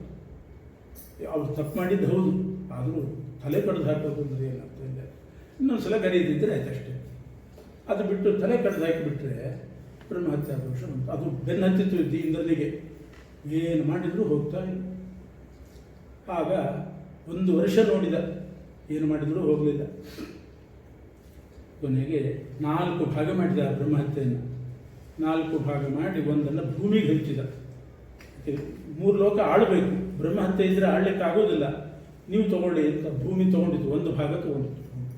ಅವತ್ತಿನಿಂದ ಈ ಭೂಮಿಯಲ್ಲಿ ಸವಳು ಭೂಮಿ ಅಂತ ಆಯಿತು. ಈ ಸವಳು ಭೂಮಿಯಲ್ಲಿ ಬೆಳೆ ಬೆಳೆಯೋದು ಸವಳು ಮಣ್ಣು ಅಂತಾರೆ. ಅದು ಉಪಯೋಗ ಇಲ್ಲ, ಅದು ಸತ್ವನೇ ಇರೋದಿಲ್ಲ ಅದರಲ್ಲಿ, ಬ್ರಹ್ಮಹತ್ಯೆ ಸೇರಿಕೊಂಡಿರುತ್ತೆ. ಇನ್ನೊಂದು ಭಾಗವನ್ನು ನೀರಿಗೆ ಹಂಚಿದ. ಆ ನೊರೆ ಗುಳ್ಳೆ ಬರ್ತಾ ಇರ್ತದೆ ನೀರಿನ ಮೇಲೆ, ಅಲ್ಲಿ ಸ್ನಾನ ಮಾಡಬಾರ್ದು, ಅದು ಬ್ರಹ್ಮಹತ್ಯಾ ರೂಪ. ಇದು ನೊರೆ ಬರ್ತಾ ಇರ್ತದೆ. ಇನ್ನೊಂದು ಭಾಗ ಮರಗಳಿಗೆ ಹಂಚಿದ, ಅಂಟು ಅಂತೂ ಸುರಿತದೆ ಮರದಿಂದ, ಅದು ಬ್ರಹ್ಮಹತ್ಯೆ 1 ಭಾಗ. ಇನ್ನೊಂದು ಭಾಗ ಮಾಡಿದ, ಅದನ್ನು ಸ್ತ್ರೀಯರಿಗೆ ಹಂಚಿದ. ಅವರು ಕರುಣೆಯಿಂದ ತಗೊಂಡ್ರು, ಲೋಕಕ್ಕೆ ಕ್ಷೇಮ ಆಗಬೇಕಲ್ಲ, ಇಂದ್ರನಿಗೆ ಬ್ರಹ್ಮಹತ್ಯೆ ಹೋಗಲಿ ಅಂತ ಸ್ತ್ರೀಯರು 1 ಭಾಗ ತಗೊಂಡ್ರು. ಅದು ಪ್ರತಿ ಮಾಸದಲ್ಲಿ ರಜಸ್ವಲೆಯರಾಗೋದು ಅಂತ ಆಯಿತು. ಹೀಗೆ 4 ಭಾಗ ಮಾಡಿ ಹಂಚಿದ. ಆದರೂ ಅದರ ಶೇಷ ಉಳಿತು, ಅದರ ಶೇಷ ಜಿಡ್ಡು ಉಳಿತು. ಈಗ ಎಣ್ಣೆಯನ್ನು ಒಂದು ಪಾತ್ರೆಯಿಂದ ಇನ್ನೊಂದು ಪಾತ್ರೆಗೆ ಬಗ್ಗಿಸಿದರೆ ಪೂರ್ತಿ ಹೋಗೋದಿಲ್ಲ, ಇದರಲ್ಲಿ ಸ್ವಲ್ಪ ಪಸೆ ಉಳಿದೇ ಉಳಿತದೆ. ಅಥವಾ ಜೇನುತುಪ್ಪ ಇಷ್ಟು ಬಟ್ಲಲ್ಲಿ ಕೊಡ್ತಾರೆ, ಇದು ಮಾಡಿ ಅಭಿಷೇಕ ಮಾಡಿ ಅಂತ. ಅದು ಸಾಲಿಗ್ರಾಮಕ್ಕೆ ಹಾಕ್ಲಿಕ್ಕೆ ಹೋದರೆ ಇಲ್ಲಿ ಬೀಳೋದು ಕಡಿಮೆ, ಬಟ್ಲಲ್ಲಿ ಉಳಿಯೋದೇ ಜಾಸ್ತಿ, ಅಷ್ಟು ಗಟ್ಟಿ ಅದಕ್ಕೆ ಅಂಟ್ಕೊಂಡ್ಬಿಟ್ಟಿರ್ತದೆ. ಹಾಗೆ 4 ಭಾಗ ಮಾಡಿ ಹಂಚಿದರೂ ಬ್ರಹ್ಮಹತ್ಯೆ ಶೇಷ ಉಳಿತು ಇಂದ್ರನಿಗೆ, ಏನು ಮಾಡಲಿಕ್ಕೂ ಆಗಲಿಲ್ಲ. ಕೊನೆಗೆ ಅದನ್ನೂ ತೊಳ್ಕೊಳ್ಳಿಕ್ಕೆ ಒಂದು ಉಪಾಯ ಮಾಡಿದ. ವೇದ ಮಂತ್ರ ಒಂದಿದೆ, ಆ ವೇದ ಮಂತ್ರವನ್ನು ಅಭಿಮಂತ್ರಿಸಿ, ವೇದ ಮಂತ್ರದಿಂದ ನೀರು ಅಭಿಮಂತ್ರಿಸಿ ಆ ನೀರನ್ನು ಪ್ರೋಕ್ಷಣೆ ಮಾಡಿಕೊಂಡ. ಆಗ ಬ್ರಹ್ಮಹತ್ಯೆ ಪೂರ್ತಿ ಹೋಯಿತು. ಆ ವೇದ ಮಂತ್ರ ಯಾವುದು ಅಂದರೆ ಬಹಳ ಪ್ರಸಿದ್ಧ, ಸಂಧ್ಯಾ ವಂದನೆಯಲ್ಲಿ ಬರ್ತದೆ. ಆಪೋಹಿಷ್ಠಾಮಯೋ ಭುವಃ ತಾನ ಊರ್ಜೆ ದಧಾತನ ಮಹೇರಣಾಯ ಚಕ್ಷಸೆ ಯೋಗ ಶಿವತಮೋರಸಃ ತಸ್ಯ ಭಾಜಯತೆ ಹನಃ ಉಶತೀರಿವ ಮಾತರಃ ತಸ್ಮಾ ಅರಂಗಮಾಮವಃ ಯಸ್ಯ ಕ್ಷಯಾಯ ಜಿನ್ವಥ ಆಪೋ ಜನಯಥಾಚನಃ. ಇಷ್ಟು ಸಣ್ಣ ಮಂತ್ರ. ಈ ವೇದ ಮಂತ್ರ ಇದರಿಂದ ನೀರು ಅಭಿಮಂತ್ರಿಸಿ ಪ್ರೋಕ್ಷಣೆ ಮಾಡಿಕೊಂಡಾಗ ಪೂರ್ಣ ಬ್ರಹ್ಮಹತ್ಯೆ ಹೋಯಿತು. ಅದರಿಂದ ಅದನ್ನೆಲ್ಲ ಸಂಧ್ಯಾವಂದನೆಯಲ್ಲಿ ಸೇರಿಸಿದ್ದಾರೆ. ಬೇರೆ ಸಂದರ್ಭದಲ್ಲೂ ಪ್ರೋಕ್ಷಣೆ ಮಾಡುವಾಗ ಆಪೋಹಿಷ್ಠ ಅಂತ ಪ್ರೋಕ್ಷಣೆ ಮಾಡಿದರೆ ಬ್ರಹ್ಮಹತ್ಯೆಯನ್ನು ತೊಳಿತಿದೆ. ಮಾರ್ಜನ ಮಂತ್ರ ಅಂತಲೇ ಹೆಸರು. ಹೀಗೆ ಇಂದ್ರ ಅವನೇನೋ ಸುರಕ್ಷಿತನಾದ. ಈ ಕಡೆ ಏನಾಯಿತು ಅಂದರೆ ವಿಶ್ವರೂಪಾಚಾರ್ಯ ವಧೆ ಆಯ್ತಲ್ಲ, 3 ತಲೆನೂ ಹೋಯಿತು, ಅವ್ರು ಸತ್ತೇ ಹೋಗಿಬಿಡ್ತು. ಅವರ ತಂದೆ ತ್ವಷ್ಟ ಅನ್ನೋ ಆದಿತ್ಯ, ಅವನಿಗೆ ಸಿಟ್ಟು ಬಂತು. ನನ್ನ ಮಗನನ್ನು ಪೌರೋಹಿತ್ಯಕ್ಕೆ ಕರ್ಕೊಂಡು ಹೋಗಿ ಎಂದೂ ಮಾಡದೇ ಇದ್ದವು, ಏನೋ ತಪ್ಪು ಮಾಡಿದ ಅಂತ ಅವನನ್ನು ತಲೆ ಕಡಿದು ಕೊಂದಾಕಿದ್ನಲ್ಲ ಇಂದ್ರ, ನನಗೆ ಹೇಳಿದರೆ ನಾನು ಒಂದಿಷ್ಟು 2 ಬಡೀತಿದ್ದೆ ಬೇಕಾದರೆ. ಅದು ಬಿಟ್ಟು ತಲೆ ಕಡ್ದು ಹಾಕೋದು ಅಂದರೆ ಏನು? ಅವನಿಗೆ ಸಿಟ್ಟು ಬಂತು ತ್ವಷ್ಟರಿಗೆ. ಅವನು ಒಂದು ಯಾಗ ಶುರು ಮಾಡಿ, ಇಂದ್ರನನ್ನು ಕೊಲ್ತೇನೆ ಅಂತ ಒಂದು ಯಾಗ. ಆ ಯಾಗದಿಂದ ಇಂದ್ರ ಸಾಯಬೇಕು. ಸ್ವಾಹೇಂದ್ರ ಶತ್ರುರ್ವರ್ಧಸ್ವ ಅಂತ ಒಂದು ಮಂತ್ರ ಇದೆ. ಅದರಿಂದ 100 ಆಹುತಿ ಕೊಟ್ಟು ಯಜ್ಞ ಮಾಡ್ತಾ ಯಜ್ಞ ಶುರು ಮಾಡಿದ ತ್ವಷ್ಟರು. ಇಂದ್ರ ಸಾಯಲಿ ಅಂತ, ಇಂದ್ರನನ್ನು ಸಾಯುವಂಥ ಒಬ್ಬ ಮಗ ಹುಟ್ಟಲಿ ಅಂತ. ಸ್ವಾಹೇಂದ್ರ ಶತ್ರುರ್ವರ್ಧಸ್ವ, ಇಂದ್ರನನ್ನು ಕೊಲ್ಲುವ ಮಗ ಹುಟ್ಟಲಿ ಅಂತ ಒಂದು ಯಾಗ. ಇದು ಯಾಗ ನಡೆದು ಇಂದ್ರನನ್ನು ಕೊಲ್ಲುವ ಮಗ ಹುಟ್ಟಿದರೆ ಇಂದ್ರನೇ ಸತ್ತರೆ ಮತ್ತು 3 ಲೋಕ ಆಡೋದೇ. ಅದಕ್ಕೆ ಬ್ರಹ್ಮದೇವರು ಸರಸ್ವತಿಗೆ ಹೇಳಿದರು, ಇಂಥ ಸಂದರ್ಭದಲ್ಲೆಲ್ಲ ನೀನು ಸ್ವಲ್ಪ ಹುಷಾರಾಗಿ ನೋಡ್ಕೊ ಅಂತ. ಸರಸ್ವತಿ ದೇವಿ ಆ ತ್ವಷ್ಟವಿನ ನಾಲಿಗೆಯಲ್ಲಿ ಬಂದು ನೆಲೆಸಿದ್ಲು. ಆ ಮಂತ್ರ ಹೇಳುವಾಗ ಹೆಚ್ಚು ಕಡಿಮೆ ಮಾಡಿಸಿದ್ಲು. ಸ್ವರ ಹೆಚ್ಚು ಕಡಿಮೆ ಆಯ್ತಷ್ಟೇ.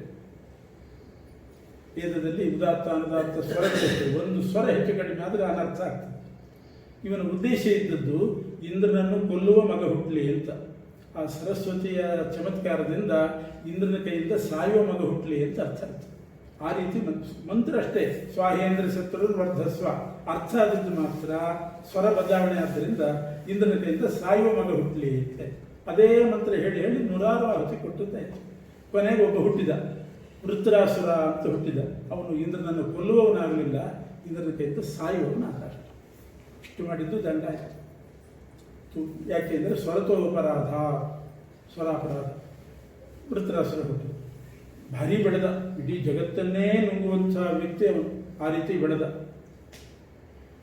ಎಲ್ರಿಗೂ ಭಯ ಆಯಿತು, ವೃತ್ರಾಸುರನನ್ನು ಕೊಲ್ಲೋದು ಹೇಗೆ ಅಂತ ಸಮಸ್ಯೆ ಆಯಿತು. ಅವನು ಸಾಧಾರಣ ಅಲ್ಲ ವೃತ್ರಾಸುರ, ಅವನ ಬಾಯಿನೇ ಭಾರಿ ದೊಡ್ಡ ಬಾಯಿ ಅಂತ. ಒಂದು ಸಲ ಇಂದ್ರ ಐರಾವತದ ಮೇಲೆ ಕೂತ್ಕೊಂಡು ಯುದ್ಧ ಮಾಡುವಾಗ ಐರಾವತ ಸಮೇತ ಬಾಯಿಗೆ ಹಾಕ್ಕೊಂಡಿದ್ದಂತೆ. ಇಂದ್ರನನ್ನು ಸೇರಿಸಿ ಐರಾವತವನ್ನು ಸೇರಿಸಿ ಬಾಯಿ ಒಳಗೆ ಹಾಕ್ಕೊಂಡಂತೆ. ಎಂಥ ಬಾಯಿ, ಬೊಂಬಾಯಿಗಿಂತ ದೊಡ್ಡ ಅಂಥ ಬಾಯಿ. ಅವನ ಜೊತೆಗೆ ಹೇಗೆ ಯುದ್ಧ ಮಾಡೋದು?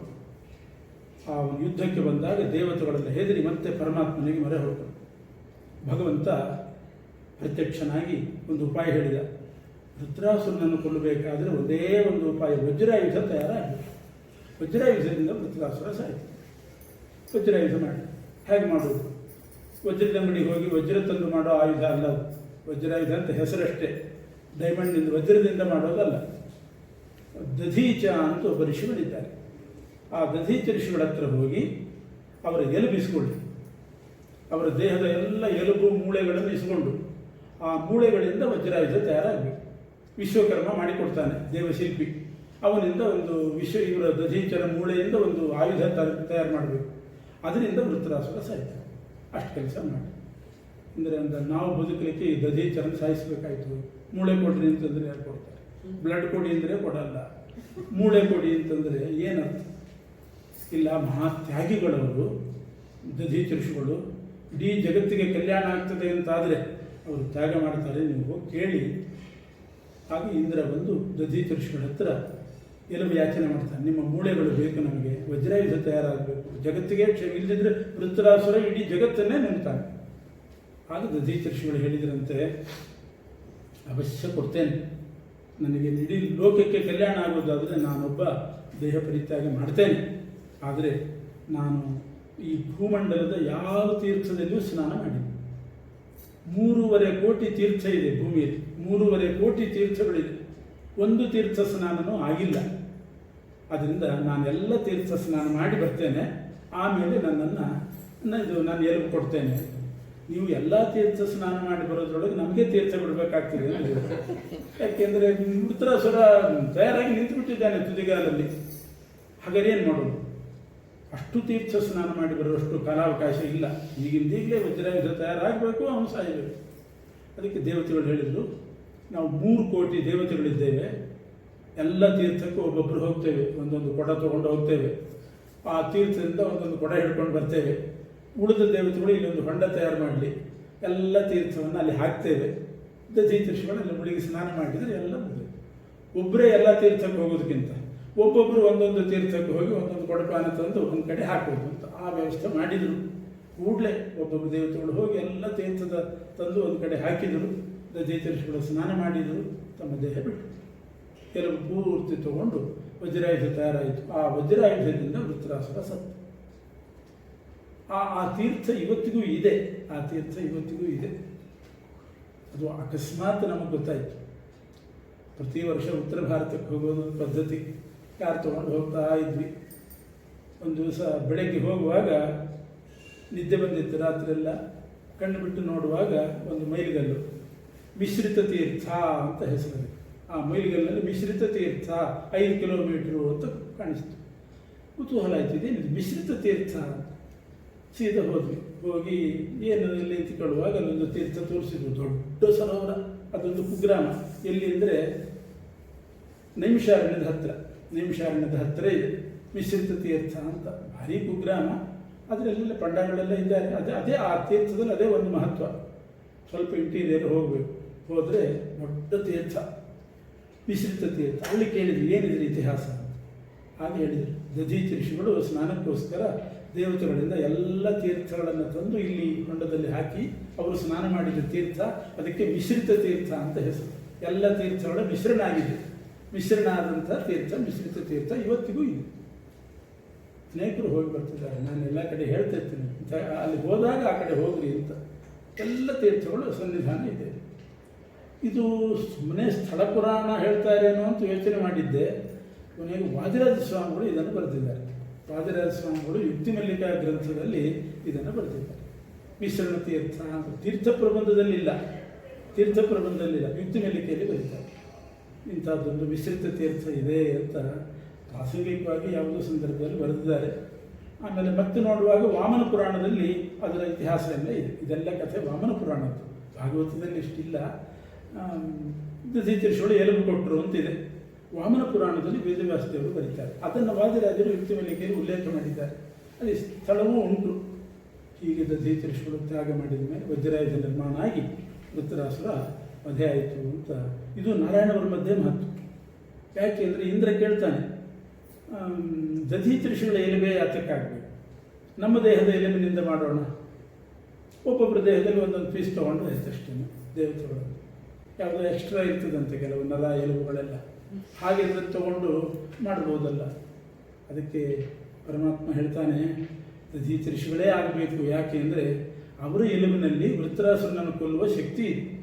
ಯಾಕೆಂದರೆ ಅವರು ನಾರಾಯಣವರ್ಮದ ಸಿದ್ಧಿ ಪಡೆದವರು. ನಾರಾಯಣವರ್ಮದ ಸಿದ್ಧಿ ಇದ್ದವರು ವಿಶ್ವರೂಪಾಚಾರ್ಯ, ಇಂದ್ರನಿಗೆ ಉಪದೇಶ ಮಾಡಿದ್ದವರು. ವಿಶ್ವರೂಪಾಚಾರ್ಯರಿಗೆ ಉಪದೇಶ ಮಾಡಿದ್ದೇ ದಧೀಚರಿಷಗಳು. ವಿಶ್ವರೂಪಾಚಾರ್ಯಗೂ ಗುರುಗಳವರು, ಅವರಲ್ಲಿ ವಿಶೇಷ ಸಿದ್ಧಿ ಇದೆ. ನಾರಾಯಣವರ್ಮ ಕಂಡುಕೊಂಡವರೇ ಅವರು ದಧೀಚಿಗಳು ಪೂರ್ವದಲ್ಲಿ. ಅದರಿಂದ ದಧೀಚರಿಷಗಳದ್ದೇ ಆಗಬೇಕು ಅಂತ ಹೇಳಿ ಅವ್ರ ಹತ್ರ ಹೋಗಿ ಎಲುಬಿನಿಂದ ಮಾಡ್ಕೊಂಡು ಬಂದರು. ಇವತ್ತಿಗೂ ಆ ತೀರ್ಥ ಇದೆ. ಅಲ್ಲಿ ಮಿಶ್ರಿತ ತೀರ್ಥ ಅಂತಲೇ ಹೆಸರು. ದಧೀಚಕುಂಡ ಅಂತ ಆ ಕುಂಡವನ್ನು ಕರೀತಾರೆ. ದಧೀಚಕುಂಡ ಅಂತ ಆ ಊರಿನ ಹೆಸರು ಮಿಶ್ರಿತ ತೀರ್ಥ. ಎಷ್ಟು ಚೆನ್ನಾಗಿ ಆ ಹೆಸರು ಕಾಪಾಡ್ಕೊಂಡು ಬಂದಿದ್ದಾರೆ. ಹಾಗೆ ಇನ್ನೊಂದು ಇದೆ, ವ್ಯಾಸಿ ಅಂತ ಒಂದು ಗ್ರಾಮ ಇದೆ. ವ್ಯಾಸಿ ಅಂತ ಅದು ಲಕ್ನೋಕ್ಕೆ ಬರುವಾಗ ಸಿಗ್ತದೆ. ಝಾನ್ಸಿಯಿಂದ ಲಕ್ನೋ ಬರುವಾಗ ಒಂದು ಬೋರ್ಡ್ ವ್ಯಾಸಿ ಅಂತ ಒಂದು ಆರಾಮಾಗಿ ಹಾಕಿದ್ದಾರೆ. ಅಲ್ಲಿ ಹೋದರೆ ಒಂದು ದೊಡ್ಡ ಒಂದು ಸಣ್ಣ ಸಣ್ಣ ಗುಡ್ಡ. ಆ ಗುಡ್ಡದ ಒಂದು ಬದಿಯಲ್ಲಿ ಯಮುನಾ ನದಿ ಹರಿತಿದೆ, ಇನ್ನೊಂದು ಬದಿಯಲ್ಲಿ ಇನ್ನೊಂದು ಪ್ರವಾಹ. ಆ ಮಧ್ಯದ ಗುಡ್ಡದಲ್ಲಿ ವೇದವ್ಯಾಸದೇವರು ಅವತಾರ ಮಾಡಿದರು. ಆ ಊರಿಗೆ ವ್ಯಾಸಿ ಅಂತ ಹೆಸರು. ಯಾಕೆ ದ್ವೈಪಾಯನ ಅಂತಾರೆ. ಒಂದು ಸಣ್ಣ ದ್ವೀಪ, ಯಮುನಾ ನದಿಯ ದ್ವೀಪದಲ್ಲಿ ವ್ಯಾಸರ ಅವತಾರ ಮಾಡಿದ್ದು. ಆ ಕಡೆ ಈ ಕಡೆ ಯಮುನಾ ನದಿ ಹರಿತದೆ. ಒಂದು ಕಡೆ ಸಣ್ಣದಾಗಿದೆ, ಇನ್ನೊಂದು ಕಡೆ ದೊಡ್ಡದಾಗಿದೆ. ಮಧ್ಯದ ಗುಡ್ಡದಲ್ಲಿ ವ್ಯಾಸರು ಅವತಾರ ಮಾಡಿದ ಜಾಗ. ಅಲ್ಲಿ ಬೇರೇನಿಲ್ಲ, ಆ ಬೆಟ್ಟ ಇದೆ, ಆ ಗುಡ್ಡ ಇದೆ. ಆದರೆ ಈಗ ಈ GSB ಇವರು ಗೌಡ ಸಾರಸ್ವತ ಬ್ರಾಹ್ಮಣ ಸಮಾಜದವರು ದೊಡ್ಡ ವೇದವ್ಯಾಸದೇವರ ಗುಡಿ ಎಲ್ಲ ಮಾಡಿ ಕಟ್ಟಿಸಿ ಅಲ್ಲಿ ಆ ಗುಡ್ಡದಲ್ಲೆಲ್ಲ ಅದರ ಪಕ್ಕದಲ್ಲಿ ಕಟ್ಟಿಸಿದ್ದಾರೆ. ಆ ಊರಿಗೆ ವ್ಯಾಸಿ ಅಂತ ಹೆಸರು. ಹೀಗೆ ಎಲ್ಲ ಇತಿಹಾಸದಲ್ಲೂ ನೋಡ್ತಾ ಇದ್ದೀವಿ. ಇದಿಷ್ಟು ನಾರಾಯಣವರ್ಮದ ವಿಶೇಷ ಮಹತ್ವ. ವ್ಯಾಖ್ಯಾನದಲ್ಲಿ ಇನ್ನೊಂದು ತಿಳಿಸಿದ್ದಾರೆ. ಈ ದಧೀಚರಿಷಗಳಿದ್ದಾರಲ್ಲ, ಅವರು ನಾರಾಯಣವರ್ಮಕ್ಕೆ ಮೂಲ ಅವರೇ. ಒಮ್ಮೆ ಅಶ್ವಿನಿ ಕುಮಾರರು ದಧೀಚರಿಷಗಳ ಹತ್ರ ಬಂದರಂತೆ. ನಮಗೆ ನಾರಾಯಣವರ್ಮ ಉಪದೇಶ ಮಾಡಿ, ಅದು ಮಂತ್ರ ಆದ್ದರಿಂದ ಒಂದು ಉಪದೇಶ ಪಡಿಬೇಕು, ಉಪದೇಶ ಮಾಡಿ. ಯಾಕೆಂದ್ರೆ ನಾರಾಯಣವರ್ಮ ವೈದ್ಯರಿಗೆಲ್ಲ ಬಹಳ ಮುಖ್ಯ. ಸುಮ್ಮನೆ ನಾರಾಯಣವರ್ಮದ ಸಿದ್ಧಿ ಇದ್ದವರು ರೋಗಿಗಳ ಮೇಲೆ ದೃಷ್ಟಿ ಹಾಕಿದರೆ ರೋಗವಾಸಿ ಆಗ್ತದಂತೆ. ಅವರಿಗೆ ನಾರಾಯಣವರ್ಮ ಹೇಳಿ ಔಷಧಿ ಕೊಟ್ಟರಂತೂ ಕೇಳೋದೇ ಬೇಡ. ಅದಕ್ಕೆ ಅಶ್ವಿನಿ ಕುಮಾರರು ಇಡೀ ದೇಶದ ವೈದ್ಯರವರು, ಪ್ರಪಂಚಕ್ಕೆ ವೈದ್ಯರು. ನಾರಾಯಣವರ್ಮ ಕಲಿಯೋಣ ಅಂತ ಬಂದರು. ದಧೀಚರಿಷಗಳು ಯಜ್ಞ ಮಾಡ್ತಾ ಕೂತಿದ್ರು. ಆವಾಗ ಅಶ್ವಿನಿ ದೇವತೆಗಳು ಕೇಳಿದಾಗ ದಧೀಚಗಳು ಹೇಳಿದರು, ಯಜ್ಞ ಮಾಡ್ತಾ ಇದ್ದೇನೆ, ಮಧ್ಯದಲ್ಲಿ ಬೇಡ, ಯಜ್ಞ ಮುಗಿದ ಮೇಲೆ ಬನ್ನಿ, ಉಪದೇಶ ಮಾಡ್ತೇನೆ ಅಂತ. ಆಯಿತು ಅಂತ ಹೋದರು. ಮುಗಿದ ಮೇಲೆ ಬರ್ತೇವೆ. ಈ ಅಶ್ವಿನಿ ದೇವತೆಗಳು ದಧೀಚರ ಆಶ್ರಮಕ್ಕೆ ಬಂದು ಹೋದದ್ದನ್ನು ಇಂದ್ರ ನೋಡಿದ. ಅವನಿಗೆ ಕುತೂಹಲ, ಯಾಕೆ ಬಂದಿದ್ದಾರೆ. ಆ ಕುತೂಹಲದಿಂದ ತಾನೇ ಬಂದ. ದಧೀಚರಿಷಗಳ ಆಶ್ರಮಕ್ಕೆ ಬಂದು ಅಶ್ವಿನಿ ದೇವತೆಗಳು ಬಂದಿದ್ರಲ್ಲ ಯಾಕೆ ಅಂತ ವಿಚಾರಿಸಿ, ನಿಮಗೇನಾದರೂ ಹುಷಾರಿಲ್ವಾ ಅಂತ. ಅವರು ಹೇಳಿದರು, ನಾನು ಹುಷಾರಾಗಿದ್ದೀನಿ, ಅವರಿಗೆ ನಾರಾಯಣವರ್ಮ ಉಪದೇಶ ಬೇಕಂತೆ, ಅದಕ್ಕೆ ಬಂದಿದ್ದರು. ಇಂದ್ರನಿಗೆ ಹೆದರಿಕೆ ಆಯಿತು. ನಾರಾಯಣವರ್ಮ ಉಪದೇಶ ಕೊಟ್ಬಿಟ್ರ ಅಂತ ಕೇಳಿದೆ. ಕೊಟ್ಟಿಲ್ಲ, ಯಜ್ಞ ಮುಗಿದ ಮೇಲೆ ಬರಲಿಕ್ಕೆ ಹೇಳಿದ್ದೀನಿ, ಆಮೇಲೆ ಕೊಡ್ತೇನೆ ಅಂತಂದು. ಇಂದ್ರ ಹೇಳ್ತಾನೆ, ನೀವು ಅವರಿಗೆ ನಾರಾಯಣವರ್ಮ ಉಪದೇಶ ಮಾಡಬೇಡಿ ಇಂದ್ರ. ರಹಸ್ಯವಾದ ಮಂತ್ರ, ಗೋಪ್ಯವಾದ ಮಂತ್ರ ಕಂಡು ಕಂಡವರು ಕಲಿಯೋದು ಬೇಡ. ಅವರಿಗೆ ನೀವು ಉಪದೇಶ ಮಾಡಬೇಡಿ. ನಿಮಗೆ ಗೊತ್ತಿದೆ, ವಿಶ್ವರೂಪಾಚಾರ್ಯರಿಗೆ ಗೊತ್ತಿದೆ, ಅವರು ನನಗೆ ಉಪದೇಶ ಕೊಟ್ಟಿದ್ದಾರೆ ಸಾಕು. ವಿಶ್ವರೂಪಾಚಾರ್ಯದಂತೂ ತಲೆ ಕಡ್ದಾಗಿದೆ ಹಾಗೆ. ಈಗ ನೀವು ನಾವಿಬ್ಬರಿದ್ದೇವೆ ಸಾಕು. ಯಾರಿಗಾದರೂ ಏನಾದರೂ ಆಗಬೇಕಾದ್ರೆ ನಾವೇ ಅಭಿಮಂತ್ರಿಸಿ ಕೊಡೋಣ ಅಂತ ಎರಡು ಉತ್ತತ್ತೆಯನ್ನು. ನಾರಾಯಣ ವರ್ಮ ಕೊಡೋದು ಬೇಡ, ಬೇಕಾದ್ರೆ ಉತ್ತತ್ತು ಕೊಡೋಣ ಅಷ್ಟು, ಖರ್ಜೂರ ಕೊಡೋಣ. ನಾರಾಯಣ ವರ್ಮ ಕೊಡೋದು ಬೇಡ, ರಹಸ್ಯ ಮಂತ್ರ. ದಧೀಚಿ ಹೇಳಿದ್ರಂತೆ, ಇಲ್ಲ ಅವ್ರಿಗೆ ಮಾತು ಕೊಟ್ಟಿದ್ದೀನಿ ಅಶ್ವಿನಿ ಕುಮಾರರಿಗೆ, ಅದರಿಂದ ಅವರಿಬ್ಬರಿಗೆ ಕೊಡ್ತೇನೆ ಅಷ್ಟೇ, ಮತ್ತೆ ಯಾರಿಗೂ ಕೊಡಲ್ಲ ಅಂತ. ಇಂದ್ರೆ ಹೇಳ್ತಾರೆ, ನೀವು ಅವರಿಬ್ಬರಿಗೆ ಕೊಟ್ಟರೆ ಒಬ್ಬೊಬ್ಬರು ಮತ್ತೆ ಇಬ್ಬರಿಬ್ಬರಿಗೆ ಕೊಡ್ತಾರೆ, ಇಡೀ ಜಗತ್ತಿನಲ್ಲಿ ವ್ಯಾಪಕ ಆಗಿಬಿಡ್ತದೆ. ಯಾರಿಗೆ ಅತಿ ರಹಸ್ಯವಾದ ಮಂತ್ರ ಬೇಡ, ನೀವೇನಾದರೂ ನನ್ನ ಮಾತು ಮೀರಿ ಕೊಟ್ಟರೆ ನಿಮ್ಮ ತಲೆ ತೆಗಿತೇನೆ ಅಂತ ಅಂದ್ಬಿಟ್ಟು ಇಂದ್ರ ದಧೀಚಿ. ಇವ್ರಿಗೆ ಹೆದರಿಕೆ ಆಯಿತು. ಆಯ್ತಪ್ಪ, ಉಪದೇಶ ಮಾಡಲ್ಲ, ಹೋಗು ಅಂತ ಕೊಟ್ಟು ಕಳಿಸಿ. ಈ ಸಮಾಚಾರ ಅಶ್ವಿನಿ ದೇವತೆಗಳಿಗೆ ಗೊತ್ತಿಲ್ಲ. ಯಜ್ಞ ಮುಗೀತು ಅಂತ ತಿಳ್ಕೊಂಡು ಅವ್ರು ಬಂದರು, ಉಪದೇಶ ಕೊಡ್ತೇನೆ ಅಂತ ಹೇಳಿದ್ರಲ್ಲ, ಕೊಡ್ರಿ ಅಂದರು. ದಧೀಚಿ ಹೇಳಿದರು, ನಾನು ಕೊಡ್ತೇನೆ ಅಂತ ಹೇಳಿದ್ದೆ, ಆದರೆ ಇಂದ್ರ ಬಂದು ಬೆದರಿಕೆ ಹಾಕಿ ಹೋಗಿದ್ದಾನೆ, ನಿಮಗೆ ಉಪದೇಶ ಕೊಟ್ಟರೆ ನನ್ನ ತಲೆ ತೆಗಿತಾನಂತೆ, ಆದ್ದರಿಂದ ಬೇಡ, ಉಪದೇಶ ಬೇಡ ಅಂದರು. ಅಶ್ವಿನಿ ದೇವತೆಗಳು ಹೇಳಿದರು, ಈಗ ನನ್ನನ್ನು ಎರಡೆರಡು ಸಲ ತಿರುಗಿಸಿದ್ದೀರಿ, ಉಪದೇಶ ಕೊಟ್ಟರಿ ಸರಿ, ಕೊಡಲಿಲ್ಲ ಅಂದರೆ ನಾವೇ ನಿಮ್ಮ ತಲೆ ತೆಗಿತೇವೆ. ನಮಗೆ ಬರೋದಿಲ್ಲ ತಲೆ ತೆಗಿಲಿಕ್ಕೆ, ನಾವೇ ತಲೆ ತೆಗಿತೀವಿ. ಮಂತ್ರೋಪದೇಶ ಪಡೀಲಿಕ್ಕೆ ಹೀಗೆ ಗುರುಗಳೇ ಉಪದೇಶ ಕೊಡ್ತೀರಾ, ನಿಮ್ಮ ತಲೆ ತೆಗಿಲ್ಲ ಅಂತ ಕ್ರಿಸ್ತು ನಡ್ಕೊಂಡು ಉಪದೇಶ ಕೊಡ್ರಿ ಅಂತ ಕೇಳಿದ ಹಾಗೆ ತಲೆ ತೆಗಿತೇವೆ. ಇವ್ರಿಗೆ ಹೆದರಿಕೆ ಆಯಿತು. ಕೊಟ್ಟರೆ ಇಂದ್ರ ತಲೆ ತೆಗಿತಾರೆ, ಉಪದೇಶ ಕೊಡದೇ ಇದ್ದರೆ ಇವರೇ ತಲೆ ತೆಗಿತಾರೆ. ಏನು ಮಾಡೋದು ಹೇಳ್ತೀವಿ. ಅಲ್ಲಿ ಒಂದು ಕುದುರೆ ಇತ್ತು, ಆ ಕುದುರೆ ತಲೆ ತೆಗೆದು ನಿಮಗೆ ಜೋಡಿಸ್ತೇವೆ. ಆ ಕುದುರೆ ಮುಖದಿಂದ ನಮಗೆ ಉಪದೇಶ ಮಾಡಿ. ಇಂದ್ರ ಬಂದು ಆ ಕುದುರೆ ತಲೆ ತೆಗೆದು ಹೋಗ್ತಾನೆ, ನಾವು ಹಳೆ ತಲೆ ಜೋಡಿಸಿ ಹೋಗ್ತೇವೆ ಅಂತ. ಎರಡು ಆಯಿತು. ಅವರು ಬಂದು ತಲೆ ತೆಗೀಲಿ, ಆದರೆ ಈ ತಲೆಯಿಂದ ಬೇಡ, ಕುದುರೆ ಮುಖದಿಂದ ಉಪದೇಶ ಮಾಡಿ. ದಧೀಚಿ ಹೇಳಿದರು, ಇಷ್ಟೆಲ್ಲ ಮಾಡ್ಲಿಕ್ಕೆ ಬರ್ತದೆ ನಿಮಗೆ ಅಂತ ಹೇಳಿ.